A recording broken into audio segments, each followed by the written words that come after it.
I'll just give you a couple of moments just to press the little button on your screen. Excellent. And yeah, I'd like to thank everybody for joining us tonight. My name's Stuart Wall. I'm the regional organizer for RPS East Midlands, but I've also been involved in the RPS distinctions for quite some years. And I remember when I first started, the Royal Photographic Society didn't really seem to know how to deal with photo books. Back then, if you put a photo book in for a distinction, you had to put double the amount of photographs in, and you actually had to supply prints as well to prove that you could print photographs as well as make a photo book. Everything's changed now, and there's a great genre where you can put in a photo book about any sort of photography. And this is where I came across Paul, who's going to talk to us tonight about his journey with photo books. I've been working with Paul maybe for, would you say 3 years, Paul? That's the journey, absolutely. Yeah. Well, And, probably 2.5 of those 3 years. I yeah, had an attempt, didn't I, to start? you did before I got involved. Yeah, and the approach Paul's taken has been absolutely amazing, and he's going to describe that to you in detail this evening. I have watched Paul's talk. I joined him at Norwich Photographic Society last week where Paul delivered, and it really is a very informative talk, so you're in for a treat. So at that point, Paul, if I can hand over to you, please, and if you've got any questions, everybody, if you could send them to me in the chat, addressed to me, because then they won't be popping up on the screen all the time. Sometimes if you send them to everybody and it pops up in front of the speaker, some people find that distracting. So if you have got any questions, pop them in the chat to me during the talk. And then at the end of the first session, we'll ask those questions of Paul. And then in the second session, we'll do the same. Hopefully that makes sense. Is that okay with you, Paul? Absolutely fine. Thank you, Stuart. Fantastic. So I'd like to welcome Paul this evening to talk about his journey of 3 photo books. Over to you, Paul.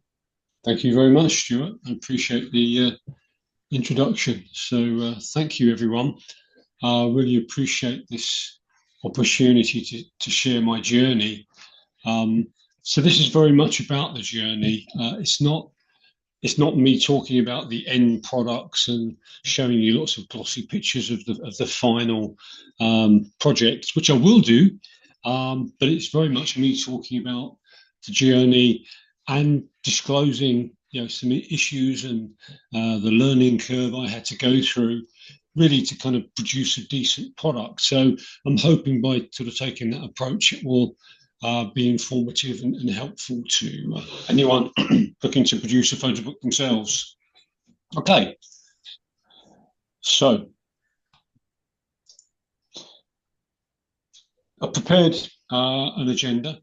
I will look to conduct this session in 2 halves of about 45 to 50 minutes. And allow time to refuel and grab a coffee midway. I've prepared an agenda. I'd like to talk to you about me quickly, just a bit of introduction, why I like photo books, why I produce photo books. I'll show you pretty early on in the presentation some example photographs so you can see my theme, my style, what I'm about, and then we'll quickly get into the journey of 3 photo books. I'll talk to you about the evolving theme, the evolving project over 3 years, lessons learned. I'll show you some examples of the early work and how that improved. Some spreads. I'll talk about the structure, how that was refined, and photographic style. We'll talk about that as well. And I think the word distinctive may come into that as a key descriptive there. So tools and workflow, a quick chat about the tools that I've used. And because we're looking at photo books as a genre, as a topic, I'll talk about printers, printer selection, printer partnerships, printer journey, because I certainly got that wrong to start with and learned an awful lot as I went through this journey. So I'll share some insight with you there, and we'll round up obviously with some Q&A to finish off this particular session. Okay, so my background, why photo books? Well, I was a keen hobbyist photographer. Um, Typical, I guess, of many people with a half decent camera. Love going on holiday, vacations, family events, sharing my photographs with people I know who are usually quite complimentary and friendly, which was fine.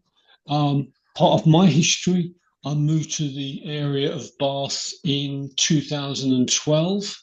Um, I became increasingly kind of project focused. I wanted to learn more about the local area, the architecture, the key players who built the city. I was never interested in architecture really before, but certainly coming to Bath because of the classical Georgian architecture, I found it quite an inspiration really to take pictures and also to learn more about the local area and really understand, what does World Heritage status mean? What is that all about? So it was all quite, engaging and ignited really a passion for photography beyond the sort of hobbyist type photography that I'd experienced to date. Didn't do much with that initially, other than kind of foster that notion that I wanted to conduct that project. I joined the ARPS in 2021. And I became quite attracted to the concept of the Associate Distinction Challenge. Um, it was very much, about a body of work, about a project, if you like.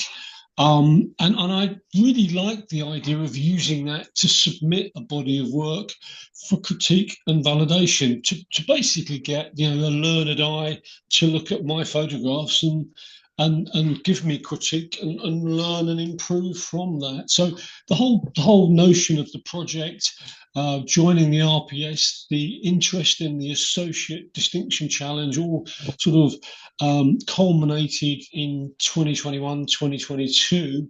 Photo books were very appealing to me. I like the idea of a physical, tactile, repeatable experience, something you can put on the bookshelf. If you get into conversation with someone, you can pull it off and share it. And I kind of like that whole kind of repeatable experience. And I suppose in comparison to that, right or wrong, I had a notion that submitting a panel, whilst of course an extremely challenging exercise, may likely be destined for the loft in a box post the distinction assessment.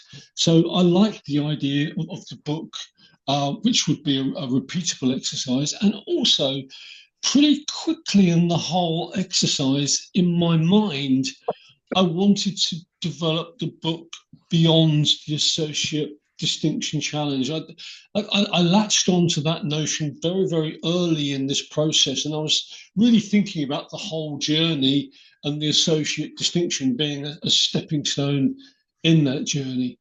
So I hope that gives you a little bit of background as to me, photography, and why photo books. Okay, so I'll share with you some of the pictures from the photo book that I self-published autumn of last year. Really just looking to give you a feel for who I am, what I do. I'll just mention the book sections as this bunch of images, the slides automate in the next minute. But I'll come back to the structure, the sequencing, and the spreads, and all that kind of photo book stuff. I'll cover later through the course of this presentation. Did she say anything apart from her? So, okay, here we go. So the photo book I published, self-published, obviously focuses on classical architecture. So some pictures are all about the Georgian architecture. A transient photography style. I will talk about that at length. I've also got a reflections chapter within the book, which I felt complemented the multi-exposure work quite nicely. I then go on to a chapter of then and now photography.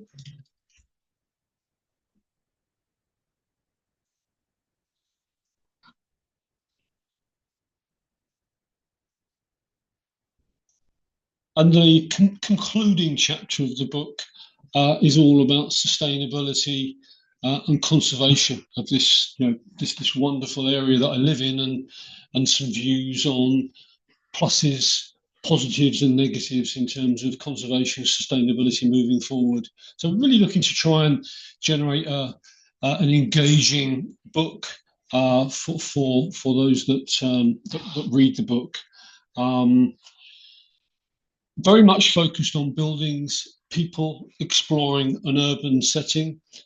As a backdrop, I was also incredibly aware that billions of images are uploaded to social media every day, and as part of that, Bath is an incredibly popular tourist destination. So I just really I felt driven to try and create images that had a fresh perspective on the local area. Bit of a backdrop, really.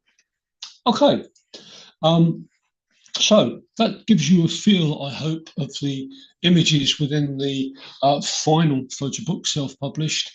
I'll now just walk you through the timeline for the 3 photo books and summarise the formats, just to give you a feel and introduce you to each of the photo books. So to repeat, this was my journey. This first stepping stone was the associate distinction. That was my first target.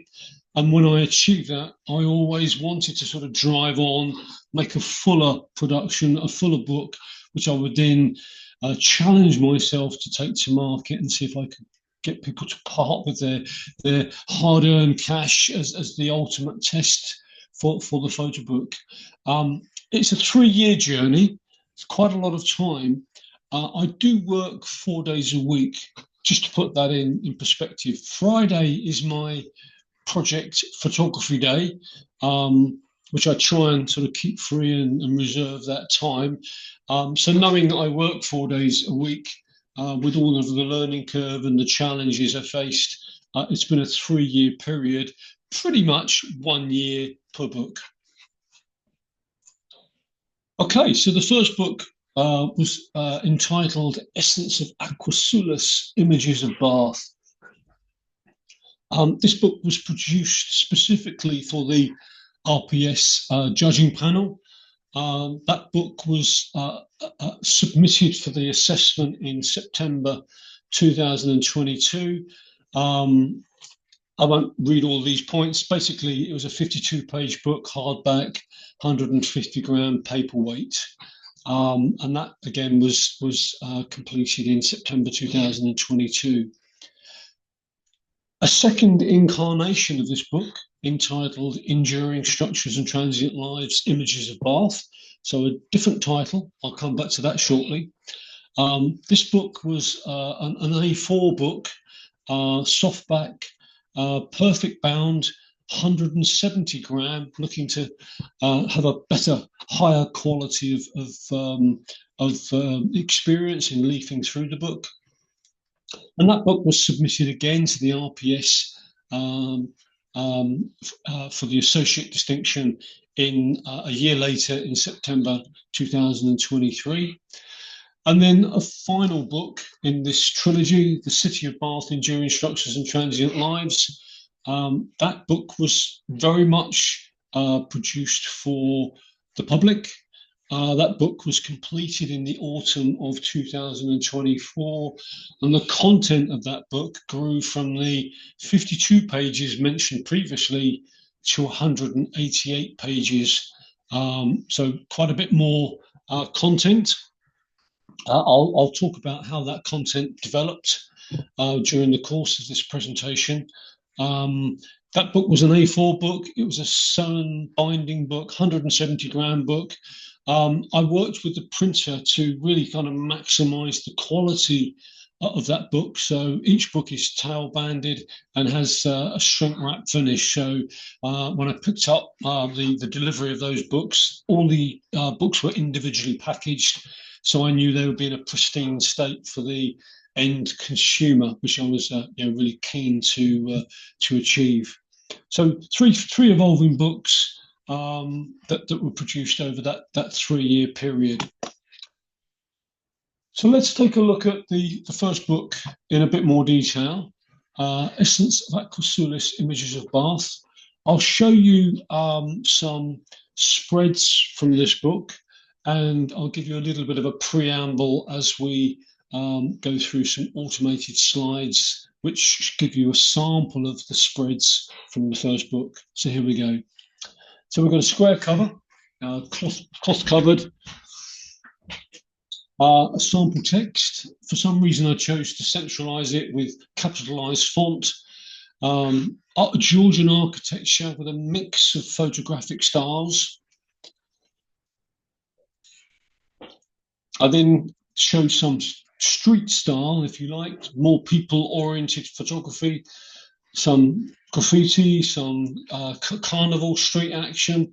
And then I get back to architectural artifacts within the abbey, some archaeological artifacts from the Roman Baths Museum, and I conclude with historical illustrations from the Georgian period. Got through that quite quickly, but that kind of gives you a feel for the spreads within that book and the content and style of the first book that I produced. I think the book was a good reflection of my ability and thoughts at the time. I was quite proud of the book. There were some issues. I was very rushed at the end to publish that book, submit that book to the ARPS for the distinction in 2022. But I think in general, it was a good reflection of my ability at the time. So quite excited to get the feedback, but regrettably, it didn't pass. The letter was quite concise, but there were from the RPS advising me that I didn't pass. But there were some real important nuggets of information. Trying to do too much. Some pictures too dark. A positive was the camera craft. So obviously I was really disappointed for a short period of time. And then I thought, hey, this is a challenge. I've got to embrace this. I've got to improve. And this is the foundation of me becoming a better photographer and producing better quality photo books. So I took it as a positive in that I needed to embrace this critique, learn from it, and move on. So this was the autumn 2022, and I needed to think about next steps. How do I learn? How do I improve? I was aware that the 6-month cycle of submissions takes place for the associate distinctions panel. So I was kind of thinking, could I do something in 6 months? And I also, from those comments that I received, I began to understand that I was really treating the photo book as a container from my photography. I really didn't think about style of the photo book, content of the photo book, and narrative of the photo book sufficiently. And that was kind of a key takeaway for me. But how to improve, how to move forward. Fortuitously, perhaps, I attended a workshop in November 2022, which was given by Stuart Wall. And the title of that workshop was The Power of Project Photography. Stuart spoke very passionately about project photography and very much about photo books as well as part of that workshop. So really thinking about, the structure of a project, how to conduct the project, how to build the photo book. These were all really key points that resonated with me and my need for a learning curve moving forward. And also Stuart shared a number of key important photo books, both locally within the UK and international titles. The Americans by Robert Frank, published in 1959, is pretty much a pivotal benchmark book, basically. And I have to rather embarrassingly admit that I've never read it before I submitted my photo book to be assessed by the ARPS. So really sort of tuning into, okay, there's some things I really need to look at carefully here. So that was a great workshop that really delivered a number of key points that I needed to focus on. Reached out to Stuart, and pleased to say that Stuart was happy to engage, happy to share his knowledge, and ultimately engage as a mentor in a series of one-to-one sessions, which kind of transitioned my thinking and challenged me, to become a better photographer and certainly a better author of photo books. Key lessons learned. I'm not going to go through these bullets in a lot of detail. I could probably talk about this slide for 2 hours. Stuart could probably talk about every point for 2 hours. There's a lot of information to digest behind these key points, but basically this is the kind of syllabus that you kind of need to get your head around, that I needed to get my head around to produce a decent quality photo book. I'll pull out a couple of highlights just to kind of put things in context. So, statement of intent needs to be absolutely crisp.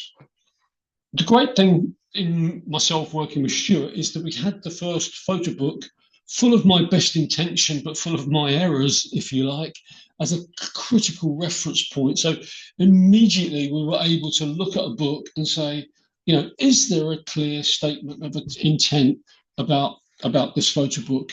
Is this book crisp, concise? Is it cohesive? Does it say more about less? And fundamentally, no, it was kind of a photo book about the everything Bathonian, and it was not really saying much about any one part of Bath. So really beginning to kind of embrace the key critique that came back to me in, if you like, quote, trying to do too much, unquote. So I decided that the book needed to be about Georgian architecture specifically, not about the entire history of Bath. So the title, well, Akosoulis is a reference to Roman history. That had to change because I've just refined the book to be much more about Georgian architecture. I mentioned the spring 2023. That was really, I recognised that as being too ambitious, and I really thought about getting ready under Stuart's mentorship to be ready to submit a second photo book in the autumn of 2023. So I really kind of set myself a clear plan. And as part of that, the process of working with the printer was a key part to fast track within the plan, to bring forward within the plan. I'll come on to that more later on. There's a whole kind of small section on that within this presentation. My style, again, I'll come back to that. That was basically myself and Stuart decided to sort of take that as a key point that I needed to establish and improve my style. I said before that the first photo book was a container, and the pictures were frankly too random. So all these things needed to be focused on, needed to be worked on. I'll give you examples of how we achieved that moving forward. I think working with Stuart, key thing, he kind of taught me to think at two levels. One is to think about the book and to think about the photography. Question each photograph. Why is it in the book? Should it be in the book? A couple of times I was guilty of saying, yeah, but it's such a nice picture, Stuart. I'd really like it to be in the book. Sorry, what's the statement of intent? How does that picture fit the statement of intent? And if it doesn't belong in the book. It might be a fantastic photograph. Put it in another project. Let's keep remembering that this is focused on the RPS associate guidelines, and it needs to be a very focused body of work. So thinking about the photography there, and then stepping back and thinking about the book and really getting a quality structure, beginning, middle, end, engaging narrative about the subject matter, getting all these things really, really focused. So that hopefully gives you a feel for the lessons learned. And I would just say that this, for me, was very much an iterative process of refinement. It'd be lovely to write a statement of intent, take some pictures, sequence them, press print, publish your book. I can't do that. I cannot do that. I start with a statement of intent. I start taking pictures. I investigate the subject matter. I start doing homework. And then I look at what works, and then I go back to the statement of intent. It's a process of refinement. Sometimes I took pictures, they're outside scope. Sometimes I took pictures where I thought, well, actually, this is a cracking picture. Can I include this somehow? Which is fine, as long as you refine the statement of intent and keep it really tight. So move it, keep it refined. Don't expand it. That's different. I'm not saying that at all. I'm talking about the process of iterative refinement. That's how it worked for me. That's how I applied these lessons learned. Okay, so through the course of quite a few months, I was working on the second photo book, and I'd like to just show you a few slides from the second photo book, which has a refined approach. Very much leveraging from the key lessons learned I've just mentioned. I won't speak. I'll just let this run. Take about a minute and a half, and then I'll deep dive into a little bit into some of the ways the book kind of improved over the first book. Here we go.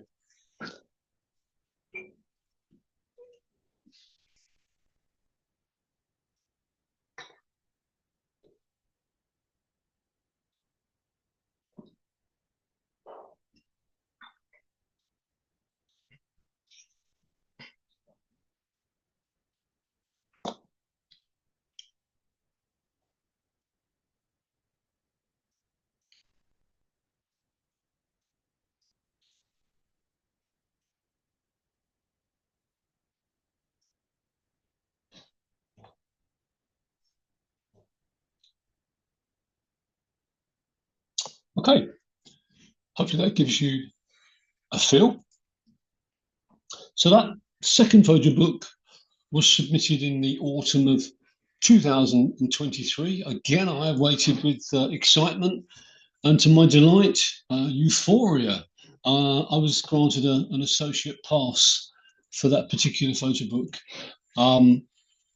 So I was really pleased about that, and I felt that, to a point, well, not to a point, specifically, I could not have produced this photo book without the learning curve, really leveraging from the first photo book and that particular experience. Just want to pick up on a couple of points to think about the photo book layout, to think about the structure and flow and the photographic style within the second photo book. So here, looking at the photo book layout, there's a number of considerations, parameters to think about in designing the book and the format of the book. With the first photo book, I pretty much chose the square shape by default. I didn't really give it too much thought, but certainly wanted to step back, think about the size, how I placed the artifacts within the paper size available, think about the picture placement, the text placement, the gutter. That's a challenge. The middle of the book disappears into the gutter. I didn't think about that at all with the first photo book, and I really, really thought about it in the second one, which is kind of a critical point, really, and margins, when to use full bleed. And of course, I've made a point already that, part of my mistake with the first photo book is that I didn't do enough research on examples of photo books that are out there that work, that are successful. I didn't learn from those that went before me. So I set about doing some research. My focus is architecture. It's urban based. Text is important in my book because I'm researching history. I want to replay that history. My photo book is absolutely photography led, but I wanted to include enough text to make to allow the viewer, the reader, to understand the historical narrative supporting the pictures. So I thought about looking at some of the photo books I have that I bought at this point. I cheekily had a look in various bookstores, and I might have been guilty of grabbing my smartphone and photographing a few spreads and putting the book on the shelf and walking out. But I was just keen to learn, keen to understand how books were laid out.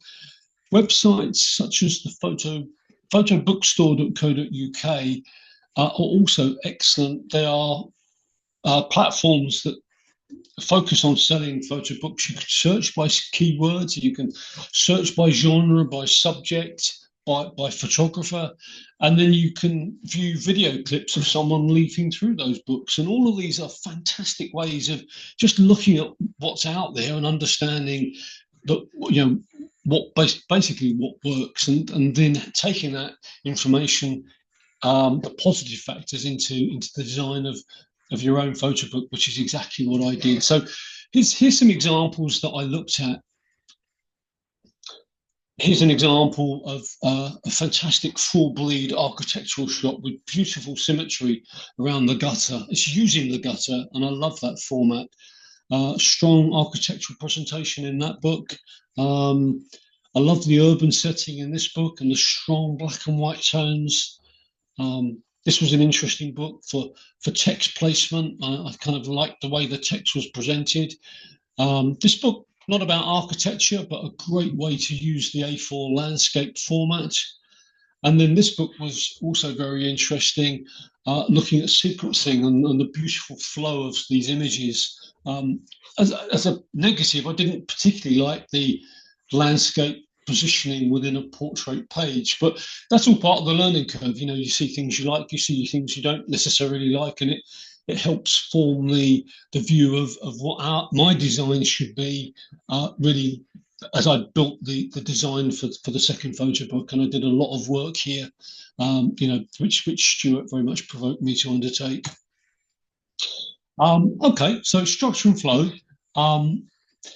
I've already said that the statement of intent was much focused, much refined on Georgian architecture.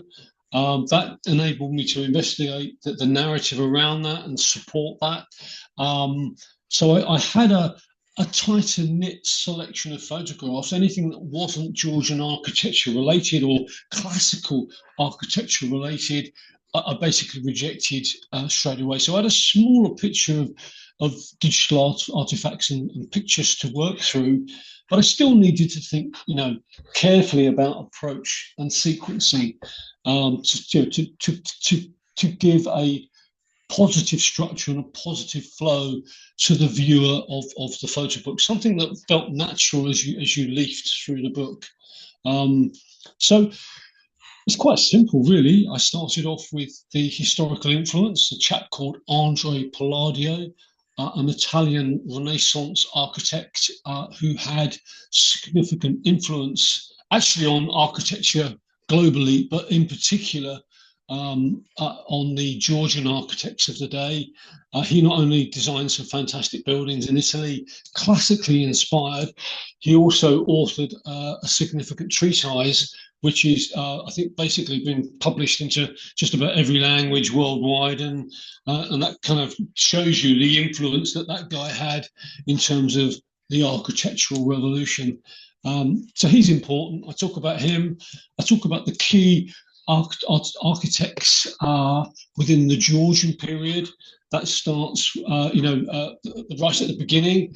Bath was originally a medieval city enclosed in a medieval wall, and obviously was pretty much revolution happened in flattening, eventually flattening the city to rebuild it in the Georgian style. So I go through chronologically the architects.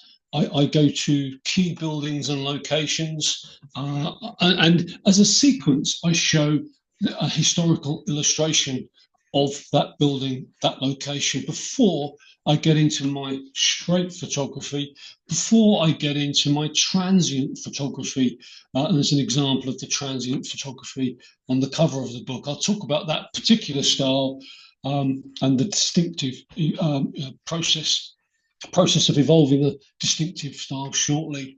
But I think you can see there's a rhythm building here. I go from history to architect to location in a sequence. Then I showed another location for the same architect and follow the same approach before I go to other architects and follow the same approach. And then I incorporate other buildings and locations. So there's a real rhythm to the way that the book develops and flows, completely absent in the first photo book, but very much present in the second. And then I round off the book with my kind of view of the future and how hopefully how the current generation will preserve the architecture and be judged by the future as to be successful or not. And I talk about that and share some pictures. So I hope that gives you a feel for a real kind of careful intent. In a way, you look through the book just flows. It feels natural. So you do all this homework and the viewing experience then becomes a very simple flowing exercise. And that's what I set out to achieve, very much provoked by the workshops with Stuart. Okay, so the third point I just wanted to quickly drill into was developing a distinctive style. I remember a particular workshop. I remember actually verbatim, Mr. Wall said to me, "Can you turn the pages of your photo book and say that the same photographer took these pictures?" Those words are ingrained in my memory. And I think I waffled for about 5 minutes and realized that the simple answer was no. My first photo book was just a container of random pictures, frankly. And now I can look back and appreciate that because I've gone through the learning process. Some background, obviously, in evolving a distinctive style. It's about architecture. Verticals need to be verticals. Some key points. I wanted to include people, and including people, traditional genre of architecture either excludes people or they're just in peripheral figures in for scale, basically. And I wanted to do more than that. I'll come on to that shortly. So these are all kind of background. None of these define a style, but they're all to be considered as part of the style for me moving forward. So my challenge was to find that distinctive style.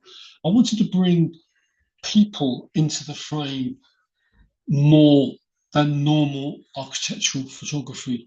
I wanted to reflect the enduring architecture with clarity, and I wanted to show, people, transient people passing through the city. And these thoughts started in many ways when I went back to the first photo book and I plucked out this image for information, maybe 4 or 5 images carried forward from the first photo book into the final photo book.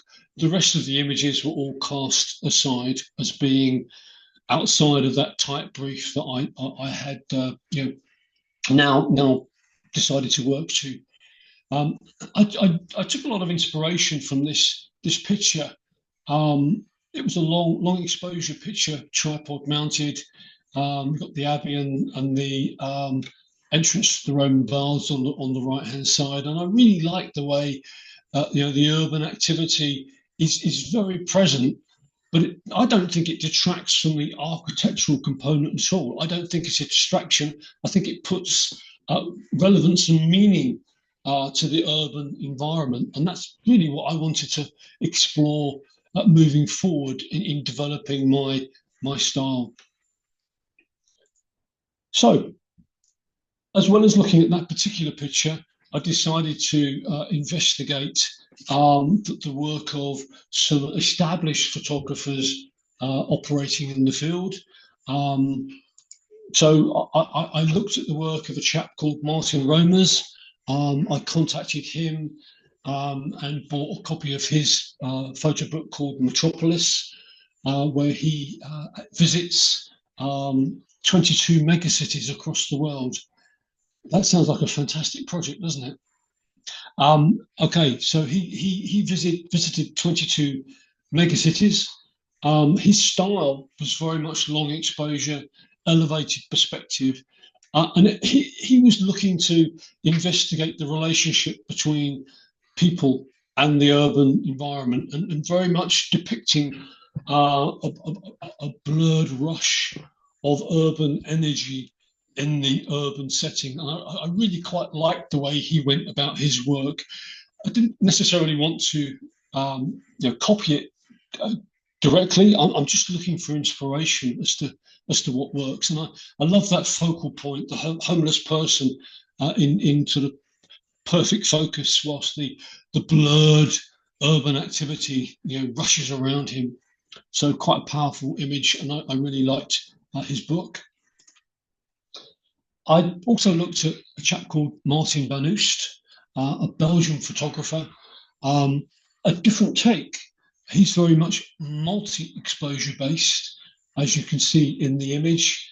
And I like the way, again, he's got a clear focal point within the image. You see other translucent figures, other people, and the multi-exposure sort of blurred imagery around. I really quite like the pictures, and with all these pictures, I find that the more you look at the pictures, you start to see things, and it kind of draws you in. And I wanted to try and find that recipe within my own work. I particularly like Thomas's background, actually. Photography, philosophy, sociology, started working in the investment industry. I've dabbled with trading the markets myself.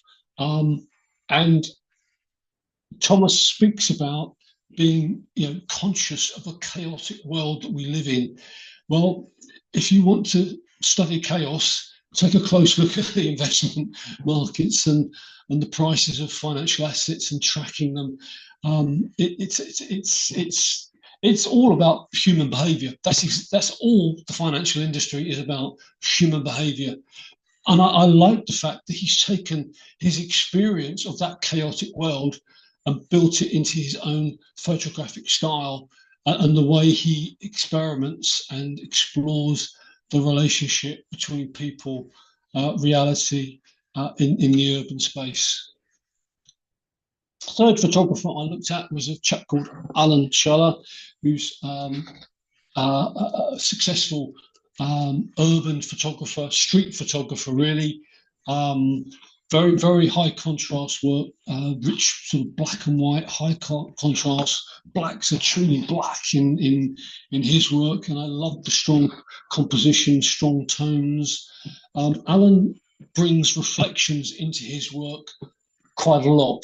And I like that multi-layered aspect to the reflections work. This lady sitting in what looks like a coffee shop window, and you can clearly make out the kind of urban setting reflected through the window pane. And that's another way of kind of exploring the same subject matter, the relationship between people and buildings, effectively. And that became an inspiration to me, very much within the self-published work that I'll talk about as the extended content to Photobook 3. So, piecing all that together, looking at the image that I plucked out, of my own image that I plucked out of the first photo book, I began experimenting really in terms of developing this distinctive style. I pretty much paused the photo book for 6-8 weeks to experiment, to research what other photographers were doing that was successful, how that could inspire me, how could I take that forward and start to develop my own style. And here are 2 examples that I'm particularly pleased with, that show people in the modern day walking past these classic enduring examples of Georgian architecture. To further emphasise that, I particularly like the fact that in looking at these two images, you can clearly see that these guys are riding e-bikes. This guy is actually texting on his smartphone as he's walking down the street. You couldn't have taken these pictures 20 years ago. And I doubt that in 20 years' time, you'll take the same pictures, because probably the technology of his handset will be, completely revolutionized, and maybe these guys have been levitating on completely different contraptions that or maybe jumping in some sort of airborne device rather than cycling.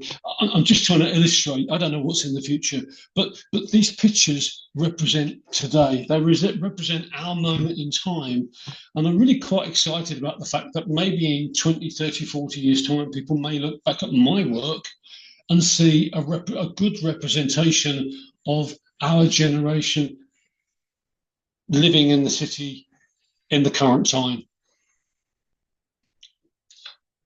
Okay, I've actually got to the midpoint, which would suggest that it's time for a coffee. I'm a little bit ahead of schedule, but hopefully you'll have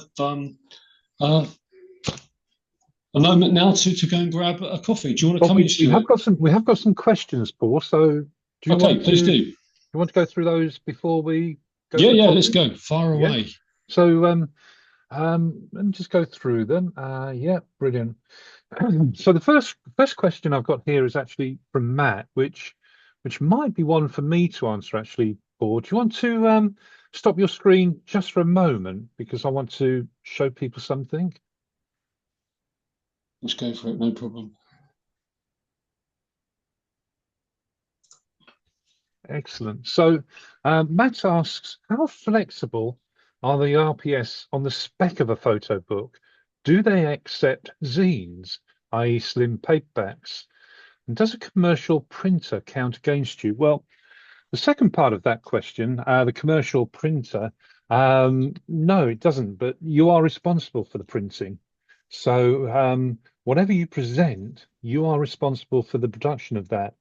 In terms of zines, if a zine is appropriate for the publication, then why not? And in fact, I've got one to share with you here. Well, can I just stop my let me just go into blur my, let's click that off.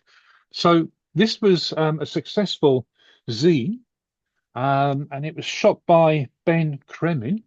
It was one of the in one of the early assessments. Not sure how many pages there are, but it's a beautiful, beautiful book, and it was all about Ben going into the West End of London and shooting at night. And what was really special about it was things like this spread here, where you've got the chef and then the chef having a break, and then on another image you've got people eating in the cafes and what have you. So this was a zine, and it was really appropriate for the project that Ben was covering. Now, I can remember another zine that was submitted, which there was no reason for it to be published in a zine. And whilst the RPS isn't asking anybody to spend a fortune on producing a book, it was felt that it was put into a zine just because it was cheap to do, if that makes sense.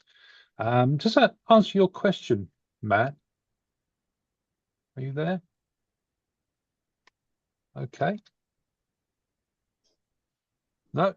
Is Simon still online? Simon Shaparo? Oh, Matt's just unmuting.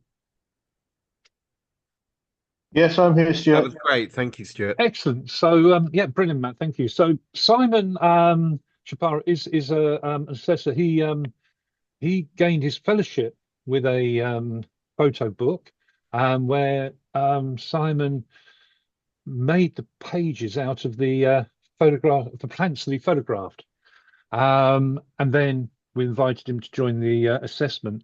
And Simon, like to ask you two questions. The first one is, what are your thoughts on zines?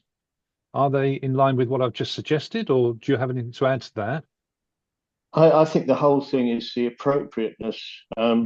and the fact that there is something that is transient about a zine, and I think the content should have something of that with it. A zine is a fairly instant thing. A handmade book is a studied thing, and I think the content should be reflective of the manner in which you're producing your work.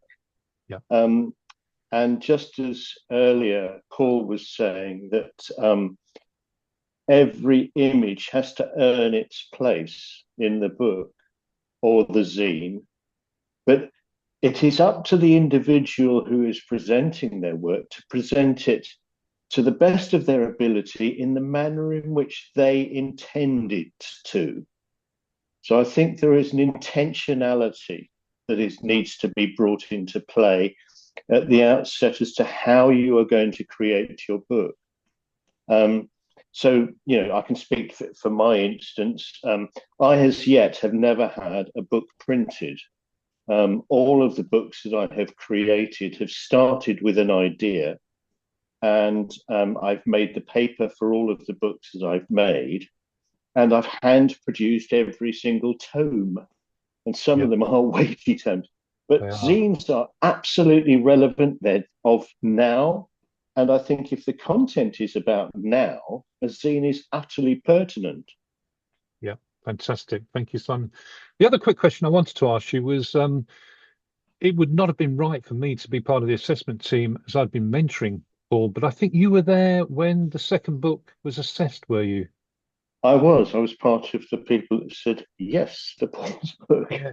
And can you remember the assessment? And I can, and I think one of the things that that I remember distinctly and clearly was that the first book had been remembered by other assessors, and the progress between the first and the second book was manifest. So there was a great feeling that everything that had been said in the feedback, and sparse though it was, Paul grasped the concepts, that all of those things had been taken on board and acted upon. And we have seen others that have been, resubmitted or submitted again, etc., in a slightly different format, where those lessons had not been learned. Yeah, thank you. So well done, Paul, and thank you very much for that, Simon. That was brilliant. Couple of more questions. Paul, did you have a one-to-one with an RPS assessor prior to submitting your first book? Yes, I did. I had a one-to-one with Richard Hall. Yeah. And that was a useful exercise. Richard was we spoke about, I think I put some concepts together, and we certainly spoke about a number of key factors that I needed to work on. That was a useful exercise. I think as part of my learning curve, I really needed to not refine, I needed to step back and build a firm foundation. So that's kind of why I needed the one-to-one was useful, but I don't think necessarily I was close enough for a refinement to get me across the line. So Richard gave me some great advice, but I don't think I really had the foundation at that point to usefully use the input, take that forward.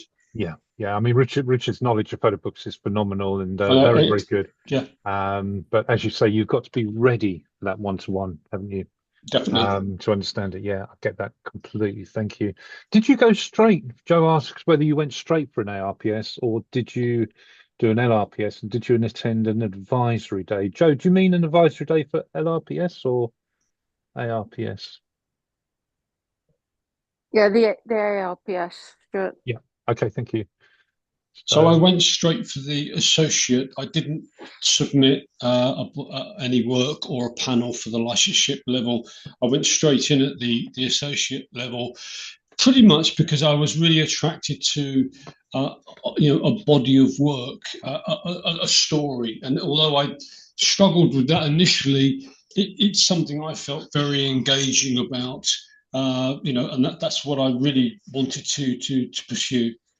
Yeah, I mean, I hadn't worked with you at that point, Paul, but your photographic craft was already ready for creating a body of work. And I think that's the difference between the LRPS. LLPS is really about the camera craft and building a panel of images to demonstrate your camera craft.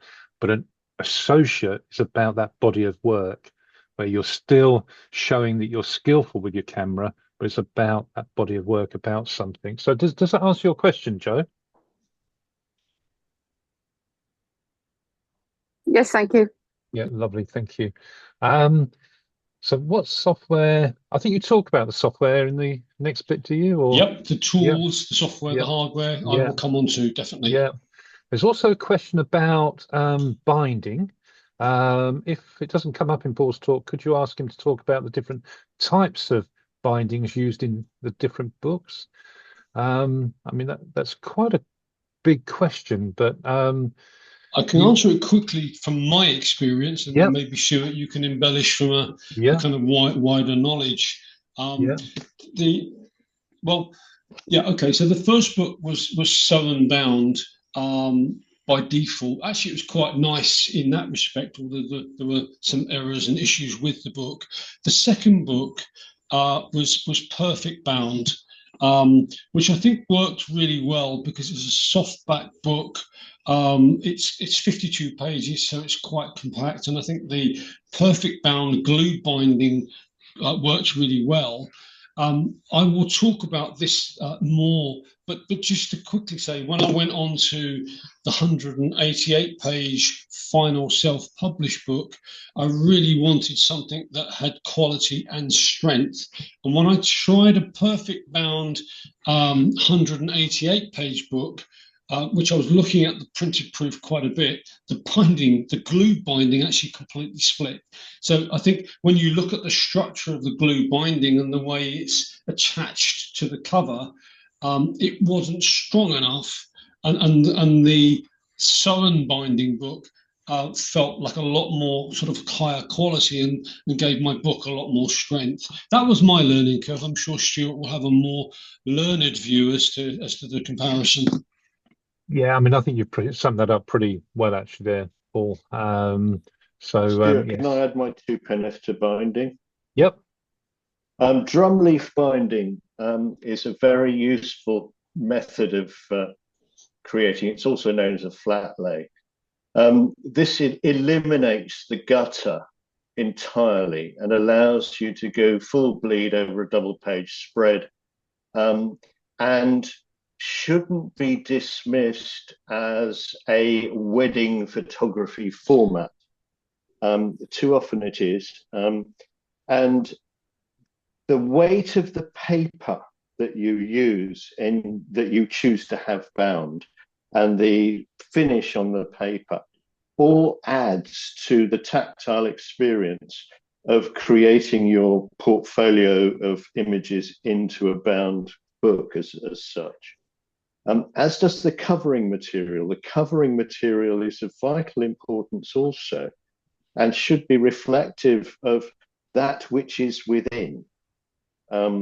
It can be completely plain, it can be embossed, it can be bright and cheerful, etc., but it should be reflective of that which is in and should be a considered decision. Yeah, you probably agree with that, Paul? Well, can I just add on there? I'm not sure whether, has there been a successful lay flat book in the distinctions at all, Simon, yet? I've only seen 2 in all of the assessments I've done. And I honestly can't remember if they've been successful. I think that too often when people, you pay your money and you take your choice. And if you're going to go for a lay flat, go top end materials wise, and you will probably be very, very happy with the result. Laid flat books are, I mean, I've used loads for wedding albums. The only thing I would say is that if you go to an exhibition like BOP, Books on Photography in Bristol, you will never see a lay flat photo book. So there are these connotations with picture albums. So it would have to be really appropriate, I think, to be successful. Well, the converse side of that is if you're going to have a hand sewn book or a book with a gutter, use the gutter. Make sure the gutter is placed perfectly. Absolutely. You know, in your layout, in your selection of photographs that are going to go full bleed across the gutter, don't put the gutter through somebody's nose. Don't put a gutter through the middle of a door. Put the gutter in a place that is appropriate for it. Yeah, lovely. And Thank so on. This is absolutely crucial. Just to pick up on that point, one of the full bleed images I put into my book is a panoramic of the circus. So I took about 8 images, stitched them together, very wide image. The cluster of trees in the middle of the circus is actually quite broad. So it was fantastic. I used the gutter to suck the trees into the gutter and focus on the architecture. It just works so well. So absolutely, if you use it, you can use it really well. Yeah, must do that. Thank you. So moving on with the questions, we've got Paul, do you share your statement of intent in the talk?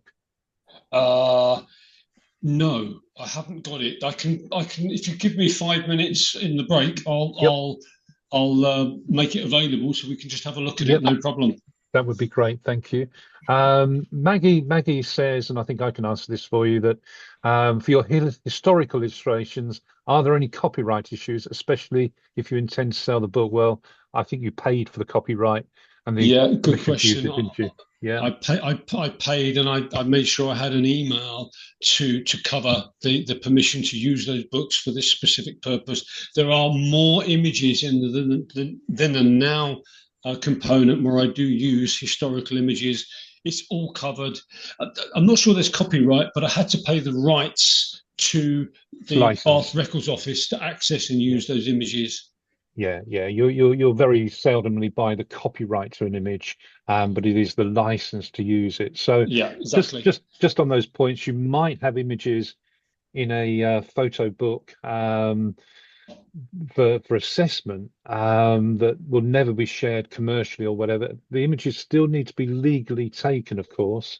But if you're going to sell commercially, then you need to clarify the copyright and the license. So great question, Maggie. Thank you. And I think Ina, you've got your answer to what a zine is. Yeah, short for magazine. Yeah, it's very often a political message. And I think we're there on the questions so far, Paul. So it's now 8 o'clock. Shall we take a 10-minute break for coffee? We're running a bit behind, so hopefully if we go over the 8:30, 8:45, everybody will be okay with that. But we are recording, so if you do have to leave, you have to leave. Is that okay? Good with me. What time should we reconvene? 10 past? 10 past, 7 minutes. Yeah, is that okay? Yep, good for me. Yeah, fantastic.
Right, how we doing? Is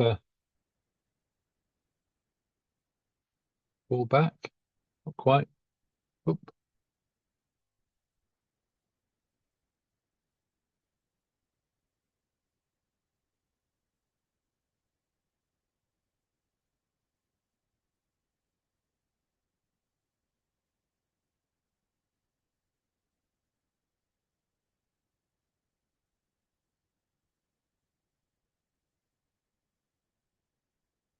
Can't quite see Paul. Is he with it? Oh, there he is. Yeah.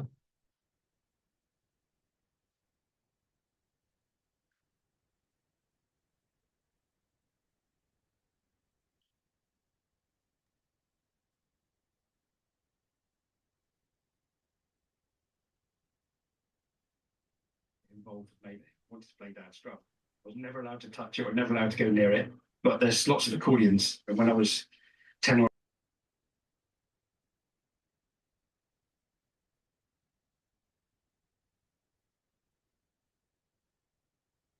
Ah, there you are, Paul. Did you want to share your screen again, Paul, when you're ready?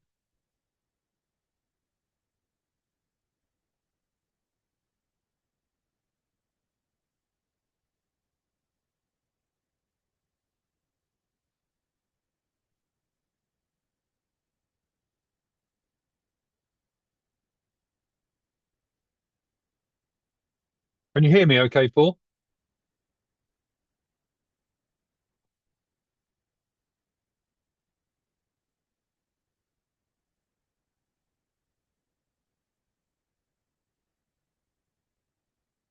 Oh. Can anybody else hear me? Is it my end? Yeah, you can. Yeah, hear you. Yeah, Yeah, I can hear you. All good here. fantastic. Thank you. Paul, can you hear me?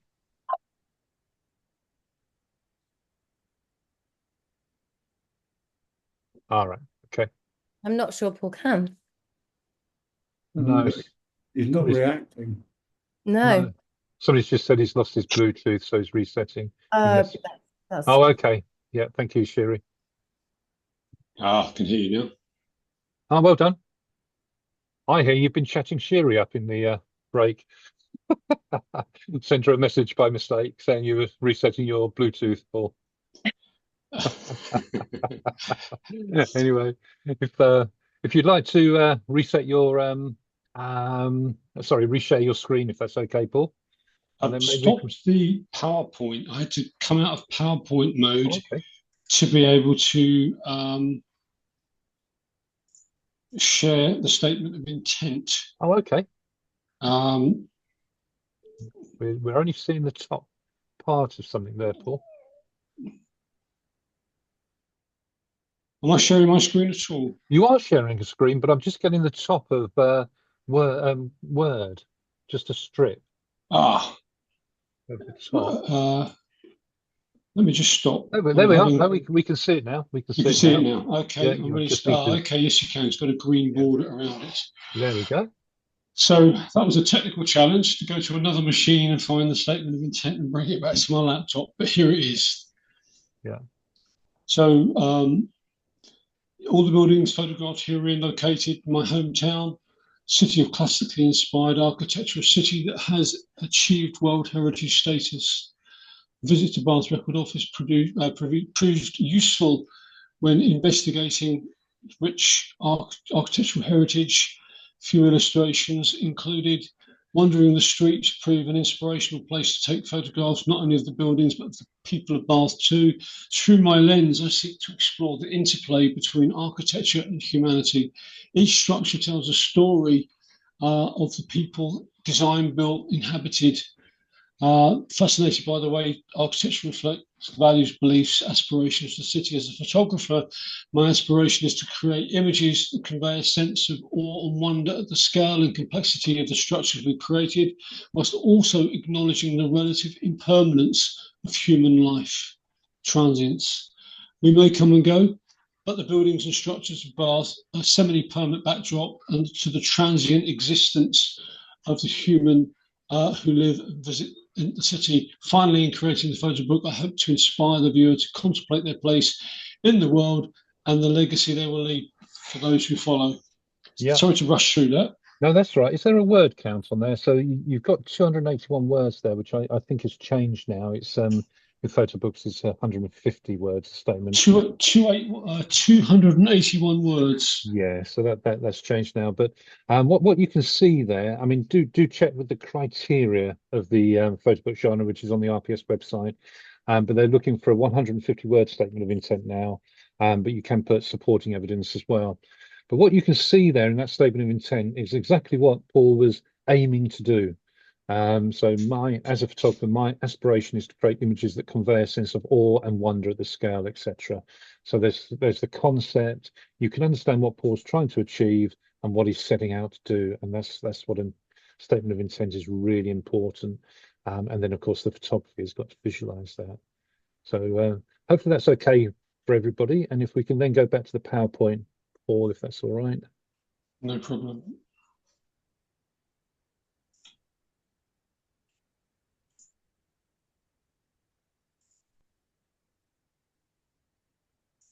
Just starting up the PowerPoint, gives me a second.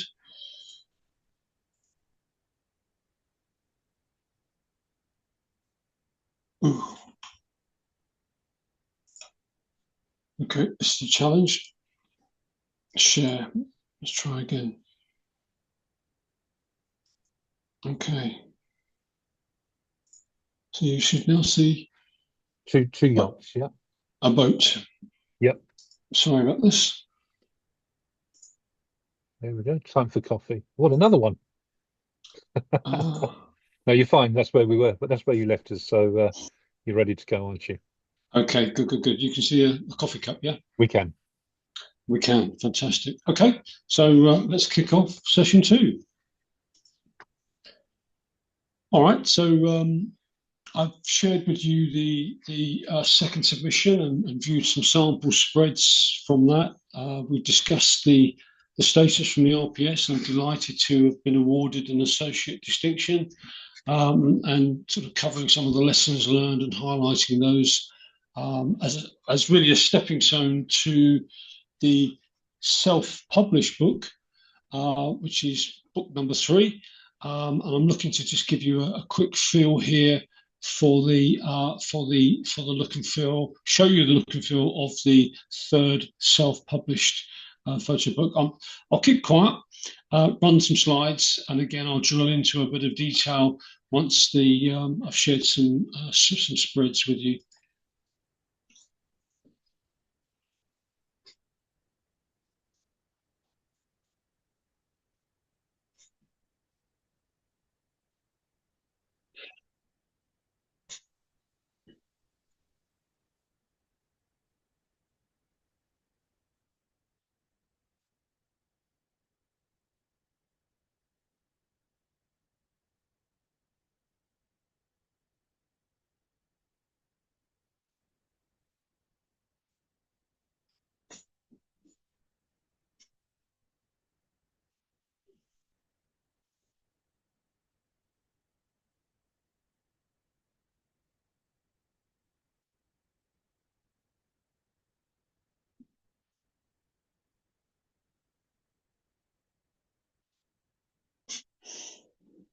Okay, so finishing up there with the rear cover, you've got some endorsements there from the Mayor of Bath, Secretary of the local historical research group, and President of the local photography club.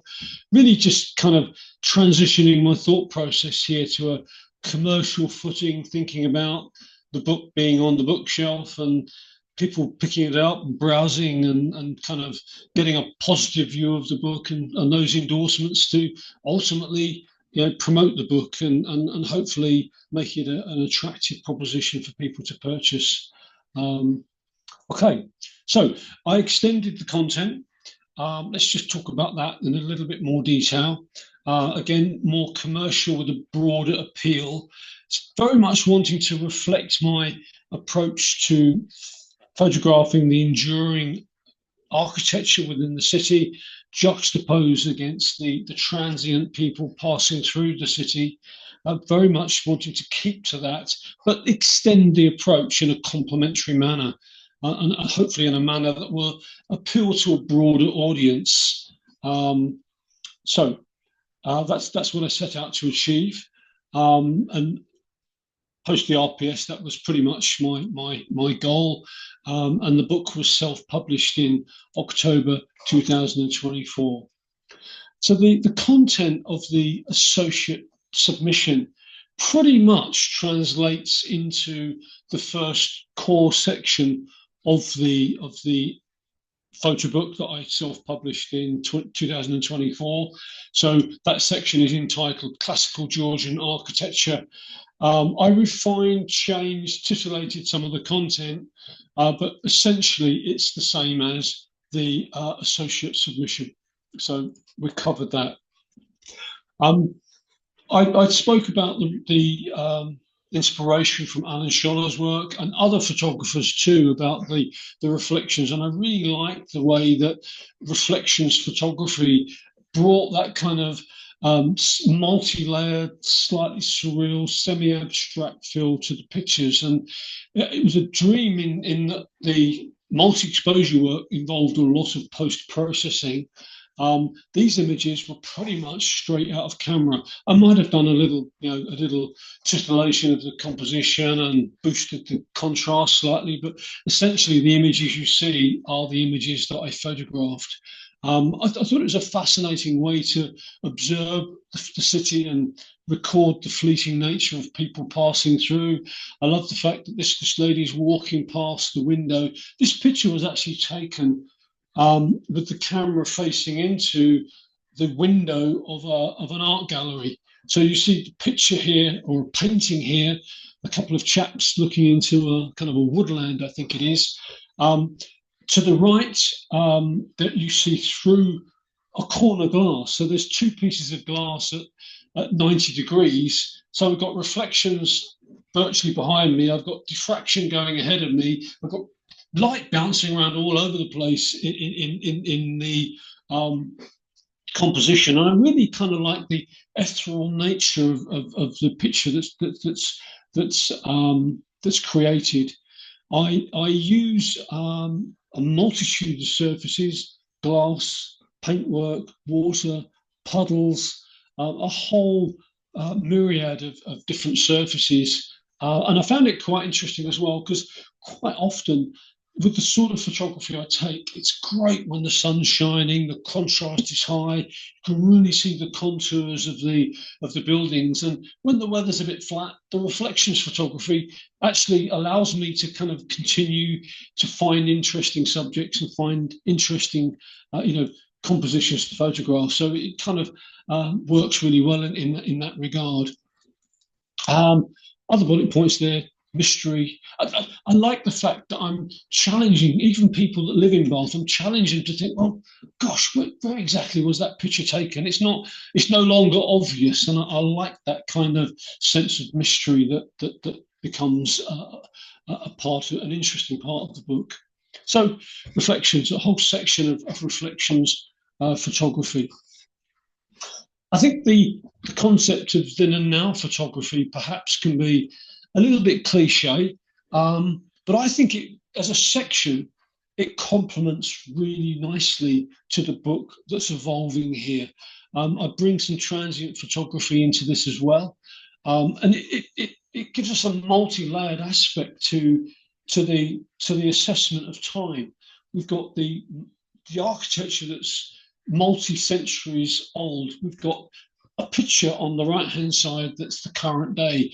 And here we've got a picture this one's actually from 1930. So you've got as was kind of 100 years ago, looking at architecture that's virtually unchanged, and the transient people passing through the town in 1930 and in the current day. I love the detail. I actually had quite a lot of fun writing captions for the then and now pictures, and I draw the viewer or the reader's attention to the fact that what was once a pearl and bead stringer is now a gin bar. What a fantastic representation of the change in human behaviour and what we as consumers want and are prepared to buy. So I really liked the way this kind of complemented the prior chapters within the book, and I think it extended the content really nicely. Again, the people, the dress sense, the cars. There's so much about time slice and how humanity's moved on, and it really just emphasises that point about the transience of life. We are passing through. We are temporary custodians of this fabulous architecture. Okay. In the RP Associate Distinction, I had a chapter about the future. I extended that to talk more specifically about sustainability and conservation. And I bring some examples into the photography that are positive, some fantastic examples of repurposing buildings, looking after buildings, and some not so positive examples. I don't put negative statements directly into the book, but I pose questions. I say to the viewer, to the reader, is this the right way? When it's a negative example, is this really the right way to treat our World Heritage City? So I kind of enjoyed provoking the viewer in that respect. And I thought that was really, really quite interesting. I really enjoyed putting this chapter together. I was walking through the circus one day, and there was a peaceful protest organised by the Extinction Rebellion, and they were dressed in bright red outfits, faces painted white, marching in a procession to a very sombre, slow drum beat. And their whole message really was to peacefully protest about the environment and man's impact to the environment. And just as a picture, I thought it was really interesting that I was here to take photographs about the local micro sustainability of the local micro environment, and these guys are using the architecture as a backdrop to promote a message about global sustainability and the global environment. And I thought there was an interesting parallel there, and I thought that made for a particularly interesting picture within the book. And although I use black and white imagery a lot, when I layered in the multi-exposure style, the procession, I left the colour of their outfits because I thought it was a really poignant part of the picture. So it's all about the architecture, sustainability, conservation, and I really enjoyed kind of putting this section together. Okay, so tools and workflow. Give you a bit of insight into the equipment I use. Sony A7 Mark III 24 megapixel camera. I use, I've got a set of complementary Tamron zoom lenses, wide angle, a medium, and a kind of telephoto zoom ranges. I use neutral density filters on some of the exposure shots, tripods as part of the equipment. So just kind of sharing a few comments. I have actually found that the 24 megapixel camera is perfect for the A4 book format. Absolutely great. But I have produced a number of enlarged prints from the book, which are for sale in a retailer, and they work, but I am on the borderline of the available pixels from a quality perspective. And really, the printer I use for those prints can print at some crazy resolution, like 6,000 dots per inch or something. And I was struggling to make 300 dots per inch. My pictures look great. I'm just making the point that for enlarged prints, I'm struggling. So I think moving forward, I need to think about that element. It was fine for the book. For enlarged prints, I need to think about moving forward, probably upgrading to a larger megapixel rating of the camera sensor. Of the three lenses, really, the wide angle is the go-to lens. The mid-range I use some of the time. The 70 to 180 I hardly used. Really, the wide angle lens for me and my style of photography is absolutely the go-to lens. In fact, it stays on the camera, and as soon as if I ever change the lens, I immediately go back to the macro as the default configuration. Tripods I'll mention quickly. I did use the tripods extensively in the scope of the associate distinction photo book, which was the classic architecture and the initial transient photography work.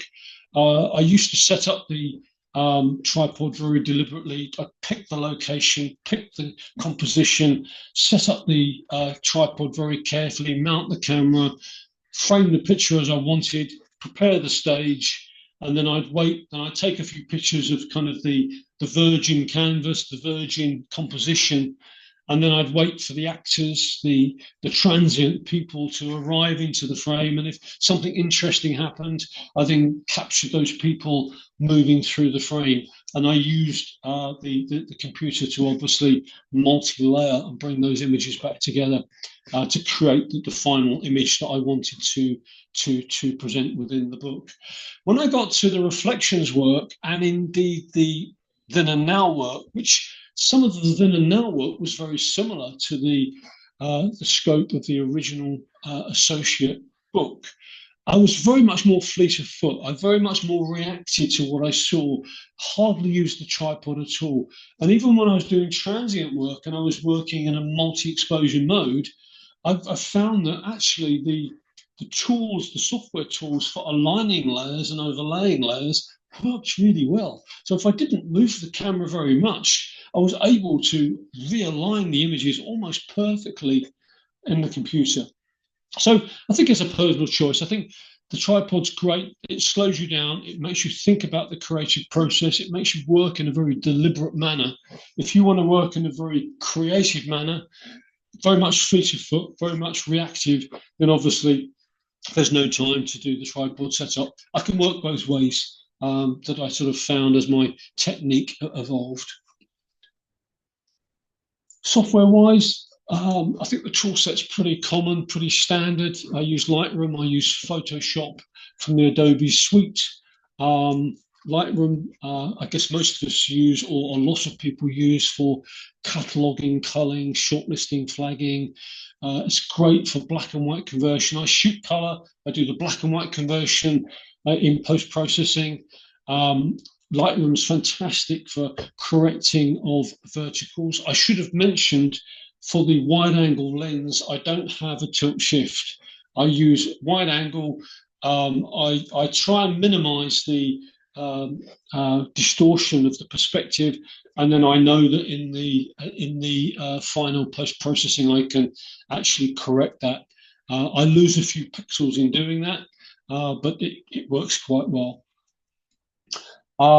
The multi-exposure work, I edit as layers within Photoshop, and I use the integration that works really sweetly between Lightroom and Photoshop. So I choose the images that I want to overlay to create the multi-exposure image, and I then edit as layers in Photoshop, and then I align, mask, blend, change the opacity to create the image that I have in my mind. I find this a really interesting topic because it kind of begs the question as to whether I'm a photographer or a digital artist, and I'll leave you to answer that question. But I do create images that are components of reality that didn't necessarily exist in the same instant. I'll leave you to unravel that one. But I love pulling these things together to create that complex, multi-layered imagery. Pre-printing adjustments I do in Lightroom, and I think this is a critical part of the photo book printing of photography work. I completely mismanaged this in the first photo book, and I got this much more refined in the second and third photo books. It's quite simple, really, in that I in post-processing, I get the image looking exactly as I want it, and then to avoid dull, muddy images printed, I just give each image a slight curves boost before I sort of finalize the book to printing. So I boost the images to give them a bit more brightness, a bit more punch, and then I send those images as early as possible for printing, so that I can actually see the printed output and not judge it purely by what I see on the screen. The screen is RGB, it's backlit, it generates light energy. The mix of RGB on a screen creates white light. You throw all those pigments onto a page, they go black. They're completely the opposite. Don't want to get into the technicalities of that too much, but I'm just basically saying that you need to view the printed output to make the final judgment as to the quality and the exposure of those images to make sure that you're totally happy. Make some adjustments, print, evaluate. And if you're not quite happy, make some more adjustments. And I think having the ability to turn around the edits, go to printing and evaluate as a quick turnaround is really quite important. I'll come on to that when I talk more about printers shortly. So a key component of the software is the adoption of Affinity Publisher. This really was guided by Stuart in terms of using the right tools moving forward. That's a sample picture of the Affinity Publisher desktop. It's not dissimilar to Microsoft PowerPoint. I mean, obviously it's a publishing tool, which is completely different, but the layout, the placement of digital assets, is quite similar to PowerPoint. The ability to see thumbnails, down the left-hand side is similar to PowerPoint. So I found it quite easy to start working with this tool.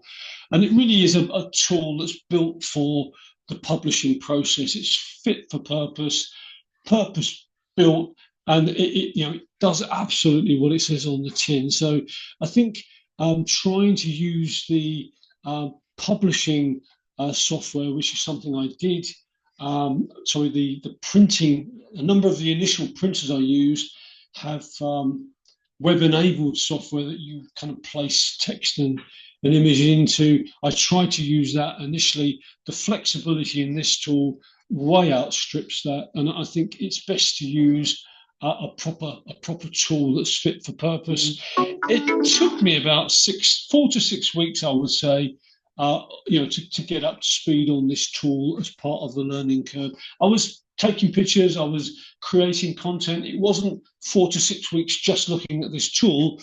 It just took me 4 to 6 weeks of working on the book to really kind of master what I needed to understand. The other thing I would say from my personal perspective is that using this tool was fantastic for editing and sequencing. I know there's a traditional school of thought that you print out your short list of pictures, you live with those physical photographs, you assemble them perhaps on a board or on a carpet somewhere, and you move them around, you live with them, and you kind of think about gradually moving the sequence and refining the sequence. Using digital assets, I think, is much quicker, and it's a much quicker way to see the results and get a feel for the results. I can grab a spread and easily move it up and down the sequence of spreads. I can easily move an image. I can easily move a page and control the sequence. For me, text is important. So it's not just about pictures against pictures. For me, I need to have the right picture against the right text. The picture needs to be right. The text, numbers of columns, the numbers of words on the page, it needs to balance. It needs to be aesthetically pleasing, and it needs to kind of meaningfully allow the book content to develop. And by creating the content quickly and in an agile way in this tool, I could actually get it to a PDF and print it really quickly. So in a matter of days, I could be looking at some loose pages from a printer that are actually my book, good or bad, coming together, and I can then react to what I see moving forward. So I think a lot there. Forgive me for saying so much, but I think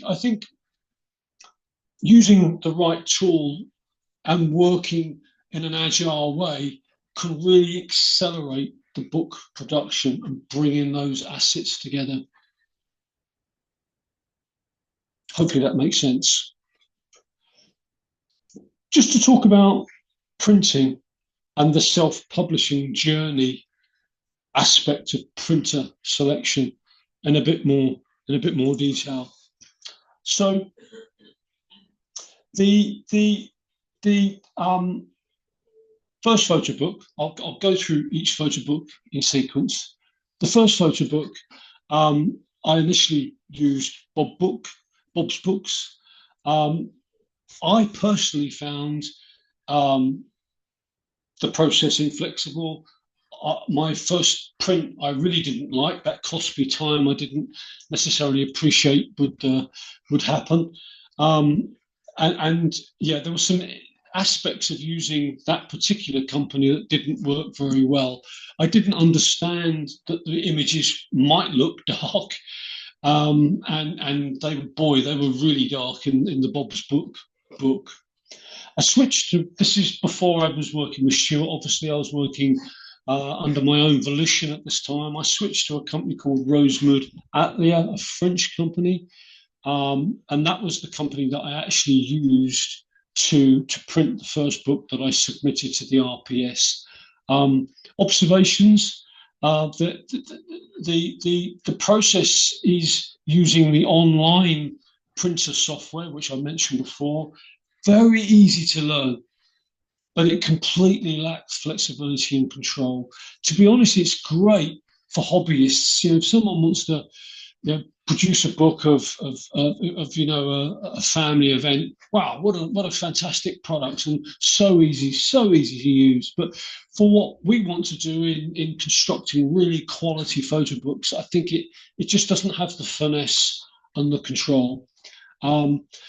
Changing from Rosewood Atelier to Rosewood Atelier was really arduous because I had to cut and paste all of the text and picture components from one supplier to another. That is another huge example of what doesn't work at all well, because although it's easy to learn and quick, you are then stuck with that supplier. So time management for photo book 1 was a problem. Rosewood Atelier basically took 3 to 4 weeks to print the photo book, which, whilst I allowed for that in my plan, I didn't expect the problems with the print that I observed. I just literally thought I pressed print and a perfect book would come back. And I've really spoken about that at length already. It's a physical product, so I really need to be able to see the physical printing much earlier and judge it much earlier in the process. Printing the whole book to judge it is wrong. Taking 3 to 4 weeks for the printed output to come back is wrong. For me, it's not reactive enough. It's not fleet of foot enough. You're waiting too long to be able to judge the quality of the product you're producing, which is a printed product. So I ended up rushing to submit the project to the RPS. So no wonder it came back saying some of the images are too dark. That was a failing of my own work process and the people that I was really working with. Okay, so under Stuart's mentorship, working on Photobook 2, I needed to use publishing software to really improve my workflow. I had a copy of Microsoft Publisher, which happened to be free within the version of Microsoft Office that I was using. I didn't use it for too long. It kind of lacked flexibility, and it became pretty clear pretty quickly that I needed to use Affinity Publisher. Stuart recommended that to me. It's good value. It's a one-time fee. It includes version updates, very flexible, great functionality, purpose-built publishing tool. So I'm sharing my learning curve with you. I wish I'd gone to Affinity Publisher day one, but life's about learning, isn't it? And you sort of gradually move forward. I know that some people may think about Adobe InDesign, but that's subscription software. I'm generally averse to subscription software if there's some really good value software out there for a one-time fee that does everything I need. So I'm really happy to work with Affinity Publisher. So this is quite powerful now. So I've got a tool that allows me to create PDFs. I can now work independently of any any printer. And I'm now able to send my PDF to a range of printers to get them to print example pages or example books. I can evaluate their products much more quickly. I started to use a company called digitalprinting.co.uk, and in changing the software tools, in changing the supplier, that digitalprinting.co.uk produced a great value softback book that I was really happy with the example pages they sent me. They were able to turn around my print requests in 4 to 5 days. So I've gone from, looking at my work printed in something like 4 weeks and being stuck with a supplier to having a very flexible ability to change suppliers if I'm not happy. But it worked really well with these guys, and I could basically look at my printed work within 4 to 5 days. So my workflow became much more responsive, and I think that really kind of helped the creative process moving forward. So I used digitalprinting.co.uk to produce the book that you saw for the associate submission, which was successful, and I was really happy with that book. That book, as we said before, was the A4 softback book, which had a perfect bound binding, and I was really happy with that. So I've now got to the point where I have successfully attained the associate distinction level, and I'm now moving into the self-publishing world as my next step. This is year 3 of my journey, and I think if I could just kind of maybe put a difference, I appreciate that not everybody maybe in this audience wants to look at self-publishing, but if you get to a point where you want to self-publish a book, you don't need a good printer, you need a good partner. You need someone that can really work with you on your project, because there's an investment to create the book beyond your own time. I'll come on to that. So I started to use Mixam. I moved away from digitalprinting.co.uk. Principally, the first decision for that change was that certainly at the time, digitalprinting.co.uk didn't have a hardback product. And I really, really wanted hardback for the final book to take to market and test the public. I switched to Mixam pretty much because a lot of people I knew were printing photo books with Mixam, and generally the feedback was quite good. They were very flexible. I got numerous drafts. Turnaround was quick. Generally, the black and white photographic reproduction was quite good. They offered a print link service, which I thought might work.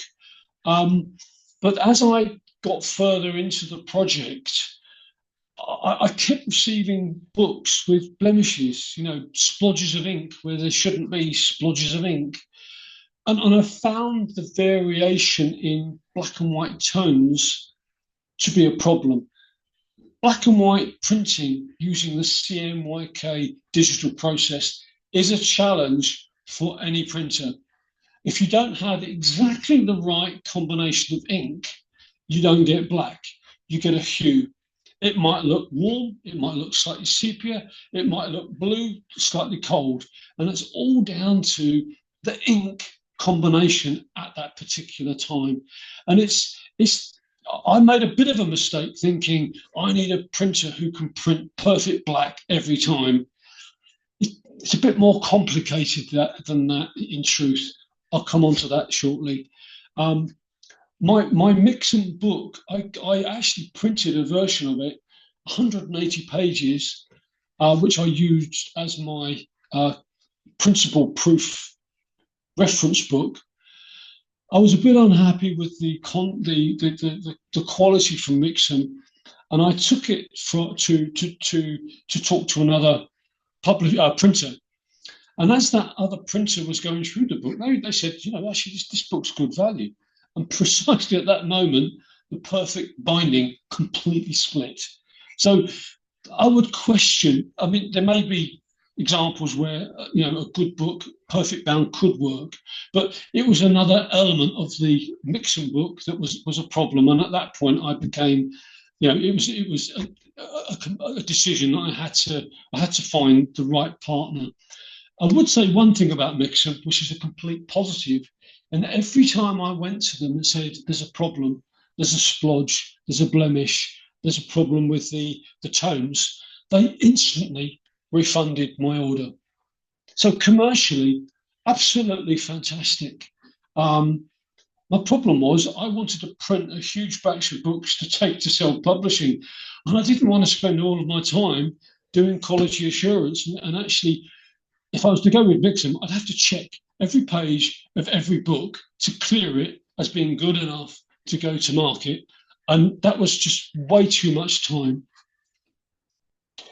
I went to see various companies. I saw a company called Taylor Brothers, who print for Martin Parr. They print for the ARPS. Fantastic quality. Seriously, stunning books. Martin Parr, Magnum photographer, uses them. You can't really say any more, can you?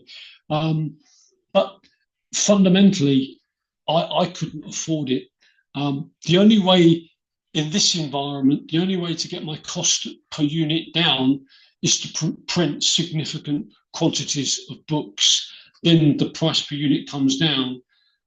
Didn't really come down far enough. But basically, I would need for, lots and lots of thousands of pounds, I would get hundreds and hundreds of books, and it just didn't work. So, printing one-off books through Mixon to printing 500 books through Taylor Brothers were two extremes, and I needed to find a way through this. I'm sharing the journey with you in quite a bit of detail. I hope it's not too boring. But I was really grappling now with the economics of the self-publishing. Gosh, I really want to do this. There must be a way of making it work. For sure, there's a commercial world out there. I knew that if my book was successful, I might cover my costs. And I set that out to be my target. I wanted to produce a really quality book. I didn't expect to make any profit, but I wanted it to be successful enough to pay for itself. And I set that as my goal in trying to grapple with the economics that I'm beginning to kind of describe to you.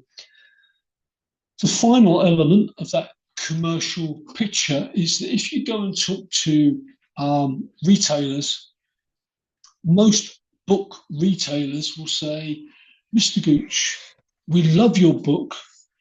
We love your concept. We absolutely want to support you. But we only deal with the national procurement channel for book purchasing. And they do that as a one-stop shop. So whatever book they want to order, they just go to the same computer, the same system, and they enter the ISBN reference and they order that book. So their job is really simple. Even artisan bookstores work this way, use these distribution channels. The distribution channel that I researched basically said, our terms are we will take 55% of the cover price. So I've now got a book that's hugely expensive to print, and the retail channel are saying to me, it will take 55% of the cover price in selling it. And that pays for the distribution, for the warehousing, and for the retail elements. So this is a real challenge. The one thing I learned is that to use any retailer, they pretty much all use the ISBN number as a key reference for their internal point of sale system. So I took it upon myself. It's a small fee. I registered the book through Nielsen Title Editor to obtain an ISBN, an independent ISBN reference and a barcode that I could place against my book that identified my book as a self-published book. I was committed to self-publishing, and that's the way I wanted to go. I briefly investigated independent publishers, but their model, as far as I can see, is they basically want to manage your journey. I spoke to a fantastic company called Kozu, who are local to me. I'm in Bath, Kozu are in Frome, produce fantastic high-quality books for artists. But they work from concept development, full project management, design, artwork, editing, proofreading, print management. I was able to talk to Kozu and I said, look, it's here, I've got it. It just needs to be refined and we need to get it to market. So my self-publishing approach is different to independent publishers who want to be involved in a great deal of the conceptual development through to book production. I wanted to be in control. This model didn't work. So the last piece of the jigsaw puzzle I tried to get my head around before I tell you how I tackled and what solution I came up with is I wanted to work out, how could I price my book? What value, what price point could I sensibly apply to my book that might actually sell? So I did an assessment of 25 titles. I looked at a variety of channels, Amazon, some books I'd already purchased, some physical bookstores, some specialist websites, and I did a spreadsheet of 25 titles. And that quickly showed me that most books that I looked at were in the 30-something price band. So that really kind of completes that picture of complexity, and I've got a book that I hope would command a 30-something price. I've got a retail channel that wants over half of that money. I've got a production cost that could easily be 20, 30 quid a book, depending on how many books are printed, and the economics just don't work at all. So that's the complexity. I'm sharing the complexity with you so that we can kind of, learn from that process moving forward. So what did I do? I reached out. I found a company called imprintdigital.com, printers based in Exeter, short-run specialists. They do a lot of work in the academic arena, actually, and they had an interesting approach to doing business. They have a minimum requirement of 10 books. They don't print anything less. So it's not really appropriate for an associate distinction book because you probably don't want to print 10 books. In fact, you almost definitely don't want to print 10 books. So it's a bit expensive for that. But I'm now embarking on a journey where I want to self-publish and take this book to market. I don't want to print 500 books. I certainly don't want to print 1,000 books. So I found that there was an interesting price point of around 100 books, which if I made that investment for an amount of money that fitted my budget, I could take delivery of 100 books. In fact, I drove to Imprint Digital as part of the process to check them before I took them away. It's about an hour and a half from an hour and 3/4 from where I live. And I thought that was a good investment of my time, and it certainly was. So I wanted to print 100 books, my first batch. That was my commitment. I was prepared to make that commitment at the right price point. Imprint Digital offered me a really good spec, including shrink wrapping of the individual books. So I knew that they would be kept in pristine condition. So when the customer actually got the book, it's wrapped, they can unwrap it and they're looking at a completely virgin quality production. So I was really happy with that. Nobody else offered me anything like that service at this price point. The price they quoted me included a printed proof. When I received that, I had some problems. And here's the kind of key point that I would really emphasize.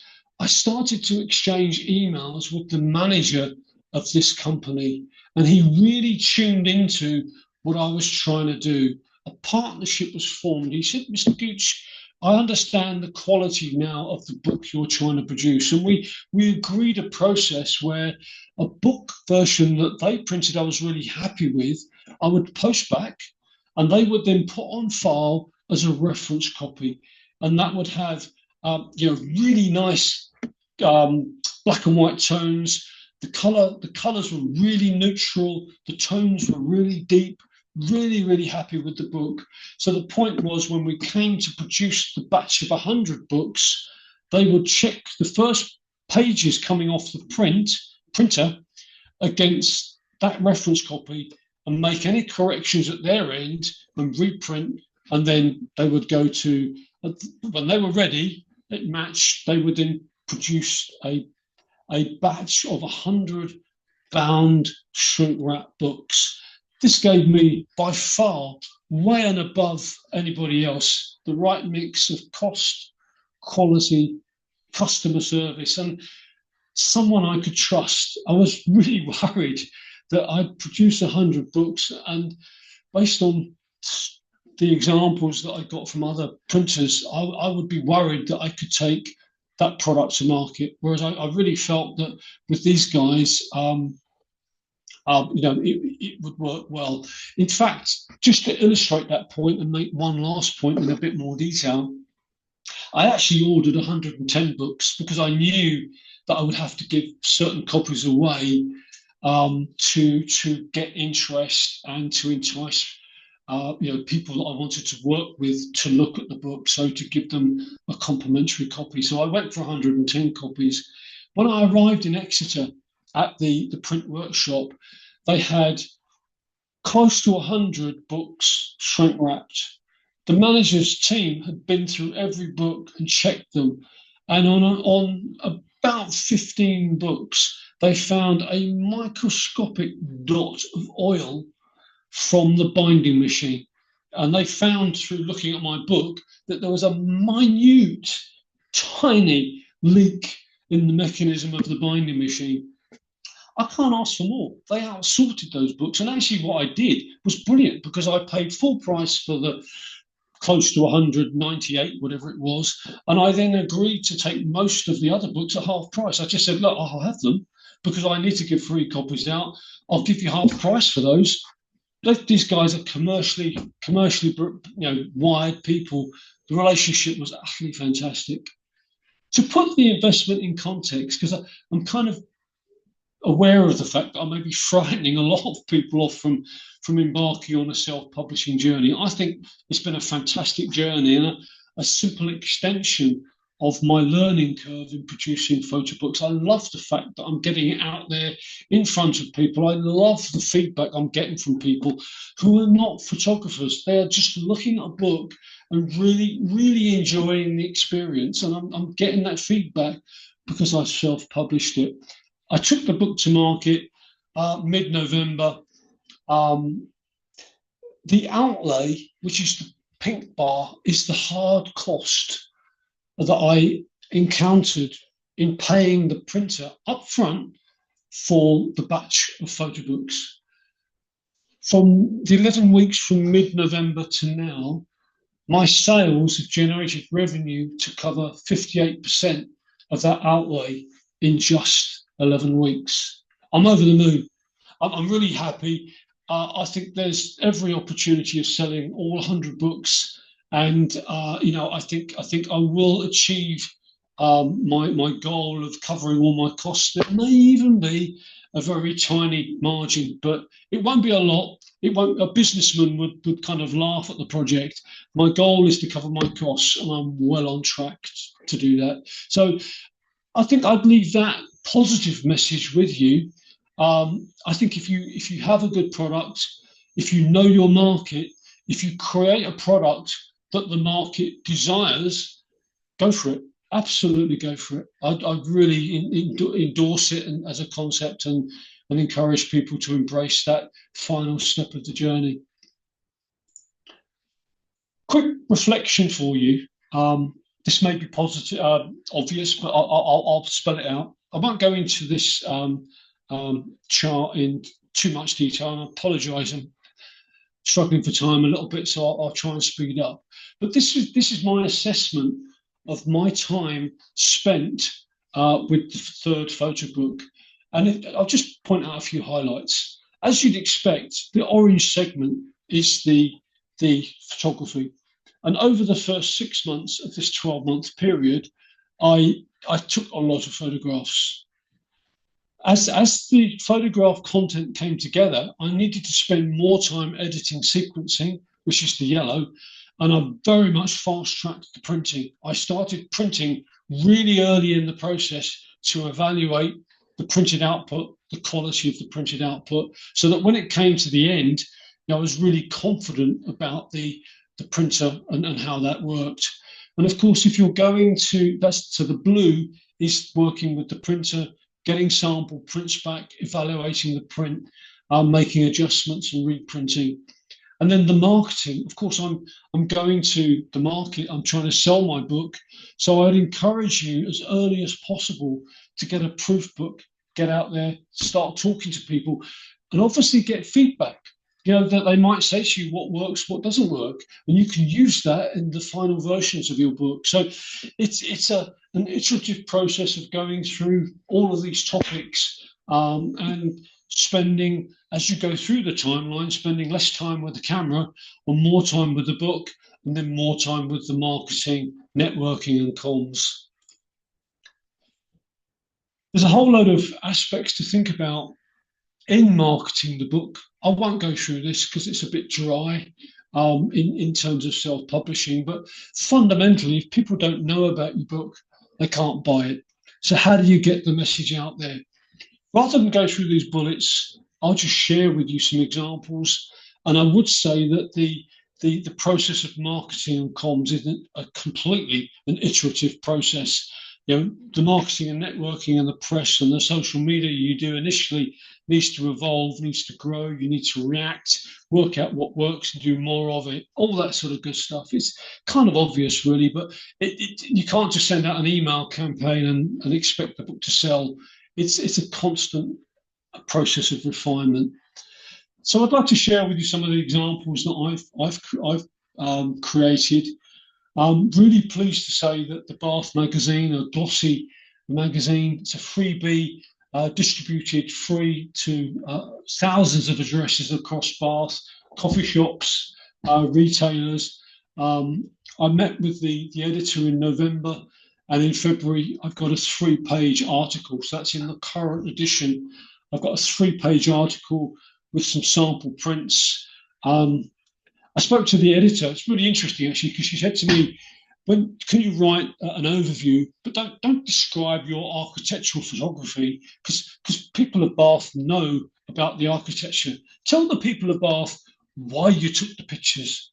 What was your inspiration? So it's kind of interesting as to delivering some text that delivered that message. And we agreed a set of pictures as well that would best kind of give a feel for the book. So I'm really excited. That's out in the current edition. Photo Bath is a meeting of like-minded photographers in Bath. It's not a club, really. It's a meeting of like-minded photographers who promote documentary and fine art photography. And I'm really pleased when they said, yeah, we'd love to get your photo book featured on our website. So that was fantastic. Gets the message out there. History of Bath Research Group were key in helping me with my initial research for the book. and they've agreed to review and publish on their website a review of the book. So I look forward to that being published. I've got my own website. I've worked hard on that. I need to do more work on that. It's got obviously an e-commerce option. I used a company called one.com, the e-commerce package. It's really easy to put this together, and it's got a Stripe enabled procurement facility as well. So the ability to sell the book was really quite simple to achieve. The one challenge, it's not too bad, but the one challenge is when a book sells, I then package the book and actually take it to the post office to send it. So a little bit of work process there on the distribution. Working on Instagram, that's a slow burn for me. I'm not an expert of social media, but I am there. I've got a presence. I'm building it. And a couple of key retailers in Bath agreed to take the book. Topping is a leading artisan bookshop in town. Beautiful building, which actually features in my book. They asked me to sign the book. So they're selling first edition signed copies of the book. That, interestingly, talking about networking, I emailed this bookshop with no response. It was my introduction to the Bath magazine that gave me a named contact. In fact, they sent an email introduction to the proprietor that owns the bookstore, and that set the communication up. Within a week of meeting the editor of Bath magazine, my book was on the shelf of this bookstore. So I guess, as they say in life, it's who you know, sometimes not what you know. Networking's key. I approached a contemporary bookstore in town. They are selling, they already stock quality coffee table books as well as contemporary furniture, and they're selling my book, selling my prints. And I was really pleased when they put my book in their front window. The museums in Bath, I think that's going to be really key, but they're very slow. They did acknowledge my book. They love the concept, but they're really slow to progress further. But the communication is definitely open, and I really, really look forward to getting my book into some of the retail spaces of the leading architectural museums within Bath. I think there'll be a great opportunity there. So I've overrun my time. I massively apologise. Thank you for your time. I would make a cheeky point. If anyone is at all interested in purchasing a copy of my photo book, forgive me for making that suggestion in this forum, but I've set up a discount code for you specifically, as quoted on the screen there, and that discount code will give you 20% off the book purchase price through my website, and that will be valid for the next calendar month. That's me. Fantastic, Paul. Well, I think the level of information you've given us in this talk has been absolutely fantastic, and I'm sure everybody appreciates that greatly. Thank you. We have got a few questions that if I can just run through, please, Paul. We've got from Peter. He asks about the font that you used in your ARPS book. Did you give that a lot of consideration, and did you experiment with several different fonts before deciding upon the one you selected? Absolutely, yes, absolutely. In fact, it's something that we discussed quite a lot. Initially, Stuart and I then worked on quite hard. I can't remember the exact font I chose, but I put a lot of work into a crisp, clean font, one that really looked good on the page. In the RPS submission, we changed the opacity of the text slightly.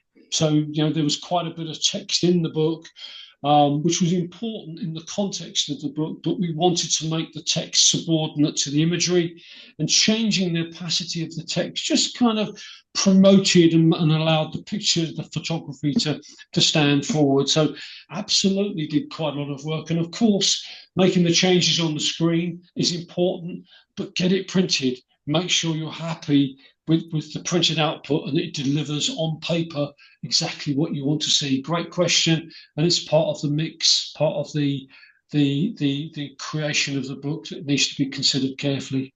Yeah, brilliant. Yeah, good question. Thank you, Paul. And if you look at Paul's screen now, what jumps out at you? Well, it's the thank you, any questions, and that's fine on a PowerPoint. But the point Paul's making is that in your photo book, when you turn over the pages, you want to see the photograph first. So changing the opacity is fairly straightforward. You just do that in Affinity Publisher as on the layer, just as you would in Photoshop. So great response. Thank you, Paul. Richard asks about the shutter speeds that you use to capture the transient images. You did a lot of experimentation with that, didn't you, Paul? Yeah, I did.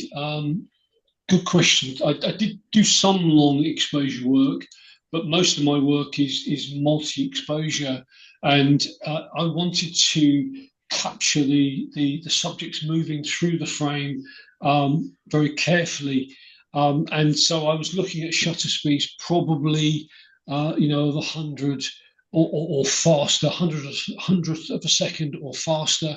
There's a fantastic setting on my camera. I'm sure most modern cameras are the same, where you can set it to choose the optimum ISO to keep your shutter speed above a threshold. So the camera kind of started, in a way I didn't have to think about it. I said to the camera, I want to capture the images as fast, at an optimum shutter speed to try and freeze the subject, so that when I then blended them in, I got a nice crisp depiction of the subjects moving through the frame. Sometimes with a person running or a bicycle, you've got a bit of motion blur, and I really liked that. Obviously that was part of the picture, so I didn't always avoid it.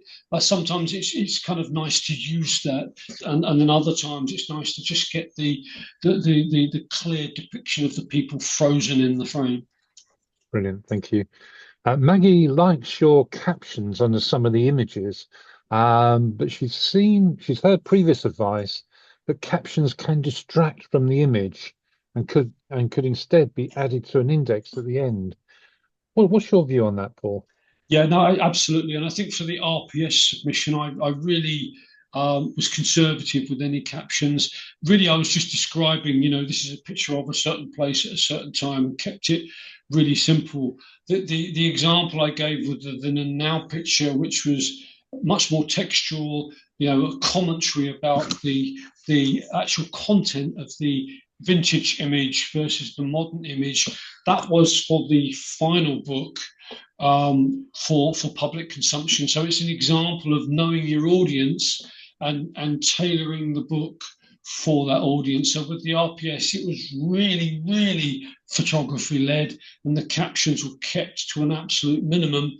And then when I got into the final self-published book, I allowed myself license to be, to include more words. But I think I always wanted the captions to be less than or equal to 2 lines, subordinate again to the strong image. Yeah, thank you, Paul. Yeah, so a general view on that, Maggie, is, as Paul said, it really depends on who the audience is that you're aiming the photo book at. I mean, if you send a photo book to Ted on the art of photography, who is very, very positive about in his responses to anything, but he generally prefers the captions at the end. And as Paul says, the associate book, keep the captions down, but your published book is for maybe a wider audience who might be interested in what that building is and the concept and the context about that book. So then if they were forever going to the back of the book to read what that building was, it might get quite tedious for them. So it really depends on who your audience is. I certainly found as well, Stuart, with the greater information in the captions of the self-published book, the book is not necessarily being read or viewed by a photographer. So the captions serve to draw people in. Oh, the beading. What was that? Oh, look, look, the sign. It says beader. It draws people in who might not analyze photography or read photography as we might as photographers. It serves to draw them into the photo book in a level of detail that they might not normally. They consume the book in a different way. That's what I'm trying to say, and that's knowing your audience. Yeah, absolutely. Thank you. Perfect. Gary asks about your preferred size for images that you're putting into Affinity Publisher. I didn't. Affinity Publisher manages that really well. I just I took the images through Lightroom. I only cropped them to improve the composition. I didn't change the size of the image. I just took the output as a JPEG straight into Affinity Publisher, and 188 pages of lots of big photographs. Affinity Publisher manages that really well. It did actually say to me at one point, maybe the book's getting a bit too big, and I could change the cut and pasting of pictures into the book to links. So effectively, Affinity Publisher would then pull the book in at PDF creation. But I never did that. I never needed to do that. Affinity Publisher managed all these huge images really quite well. Yeah, so I normally recommend, Gary, that you export at 300 ppi because the printers work at 300 dpi, and then physical size, if you make the longest edge of your image equal the longest edge of the page, because then you're not going to be expanding a smaller image to fit a bigger space on the photo book page, if that makes sense. And as Paul says, JPEG is fine. And this difference between the embedded or the linked, if you're using a Lightroom, you're only linking to the images somewhere else on your hard drive. It's exactly the same process. So depending on how fast your computer is, how much memory you've got, you'll make the decision whether you want to embed the images in the file or link them. Obviously, if you link them and you move the images on your hard drive, then you've got to relink them to your Affinity Publisher file. So just one last point on that, Stuart. Yeah. So I didn't set the pictures, the photographs to a particular size. I edited them to achieve the best image, the best composition. So I then took those images. So say in my sequence, I wanted to marry picture A and B. And when you put them onto the page initially, they're different sizes. Yep. So Affinity Publisher is really, really good. So you paint an area where you want your picture to be.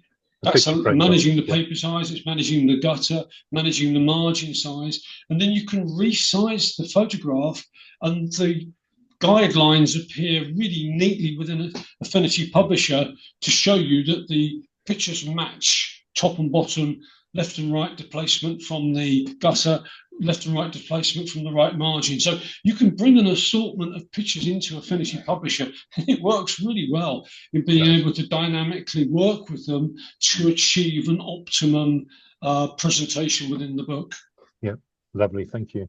David Bryson quite rightly states that if you assign an ISBN number to your book, then you have legal obligations under the legal deposit system to place those books automatically with the British Library, and then you could be requested to place them with up to 5 other deposit libraries like the Bodleian Library in Oxford, Cambridge Library, Trinity College Library, etc. So just be aware that if you are putting an ISBN number in your book, you have got those legal obligations that you could be called upon.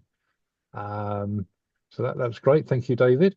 Mixam compared to digital printing, I can probably just answer that very quickly, Paul. Mixam tends to be a little bit more cost effective than digital printing. Digital printing are faster to return your books. Digital printing, if you were to order a book today, what day is it? It's Wednesday. They would probably be sending it back to you on Friday, Monday at the latest, whereas Mixam will keep you waiting around about a week So depending on how quickly you need to work. Digital printing don't do the hardback covers. They only do softback. And Mixam are quite competitive if you just want a single book. But as Paul says, you've really got to work with them, because I think the difference there is that digital printing are the printers. Mixam put the jobs out to other printers. So that's sometimes where this consistency becomes a problem. So that's fabulous. Thank you. David says thank you. Sonia Dutton, a really in-depth presentation. So thank you, Paul. Great insight into your bookmaking. Thank you, Paul. So well done with your hard work. Thank you very much. Very interesting. Yeah, Alicia says, did you get any model release forms from the people included in the book, if recognizable?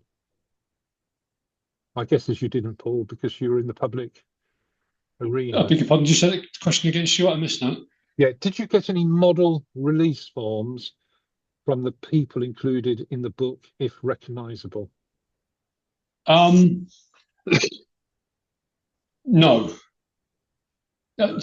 So are we talking about candid photography and seeking permission and all that sort of stuff? Is that the nature of the question? Yeah, so Alicia, the legal situation is that if you're in the public place on the street, nobody has a right to privacy. So if you were producing a book for Coca-Cola, they would insist on you having a model release form, because they are going to be using it commercially, and big sums of money are included. If you were going into a private property like a museum to take the photographs, then you would have to get permission from the museum, because it's their private property, and you would probably also request permission from the people, including a release form, because they do have a right to privacy potentially. So I didn't model release form, and I now get the terminology. I didn't pursue that angle. A slightly different answer to the same question is that I wanted to take, as best I can, very natural, very candid shot. So talking about the same question from a creative perspective rather than a legal responsibility perspective, I wanted to capture people very naturally. And I always found that if you talk to people and say, I'd love to take your picture, is that okay? You just get a completely different picture. I wanted people in very acting and being very natural in this location. I was out and about, and my assumption in public spaces, and my assumption was that I was perfectly within my rights to take pictures and use those pictures. Yeah, fantastic. Thank you, Paul. Tim says great presentation. Thank you very much, Paul. Peter Range recommends the book. I think Peter woke up on Christmas Day to a copy of your book. 188 pages. There we go. Cost only 1.5 pence per page. Thank you, Peter. That's a bargain. Actually, if you photograph your thingamajig or SBN, it comes up as foils. So is foils the shop where you were talking about? Yeah, I think that's a slight downside of having an ISBN, in that I get the impression all the leading retailers scan a database, and if they don't stock the book, they still put it on their website automatically to say it exists, it's out of stock at the moment. So that's a bit of a problem. I do need to update my own website with the ISBN number, and I haven't done that yet. So that's something I do need to do. By the way, I don't think I said that Topping, a leading retailer in Bath, they I'm not sure if I said it, but they insisted that the book had to have an ISBN reference, and I said that's handy because I've already got it. That was the only prerequisite, so they could update it to their point of sale system, and that was fine. So within a week they were selling it. Yeah, brilliant. Thank you. David Bryson quite rightly points out that in different countries, the model release form has different rules and regulations. Okay. So be careful of those. I'm not sure, Matt, I think even if it's for an art book, if you photograph people on private property, that's where that comes in. So it's worth looking that up. But lots of people saying loved it. You exported SSRGB rather than CMYK. your images, and then the conversion takes place when you export from Affinity Publisher, Liz. So yeah, I think that's all the questions. Lots of compliments, Paul. So unless there's any final questions that people want to ask by turning their microphone on. No, okay. Well, Paul, I think this has been a fabulous evening. We have overshot, but I think it's been worth staying online listening to you because the talk has just been so amazing. And as I say, if people are interested in getting a copy, just go to Paul's website. And I think people can see more information about the book on the website as well, can't they, Paul? Yeah, no, absolutely. Yeah, Sort of brilliant. insights, some sample pictures, sample spreads as well. So Yeah. And I'll send you a copy of the a PDF copy of this presentation, Stuart, so you can share that. Fantastic, thank you. And if anybody's interested in you talking to their camera club or organisation, are you happy doing that, Paul? No, very much so. I had a talk, as you know, with Norwich District Photography Society last week. My local club, Bath, I'll be talking to them next week. And I'm really happy to kind of share this presentation with local clubs. Absolutely. Fantastic. Well, thank you very much. And on that point, I'd like to thank everybody for joining us. And so if you've got any questions, fire them over to Paul, or you're more than welcome to send your questions about photo books to me, and we'll try and help you create your own. So on that point, I think we could probably say good night and have a good trip home, everybody. Thank you very much.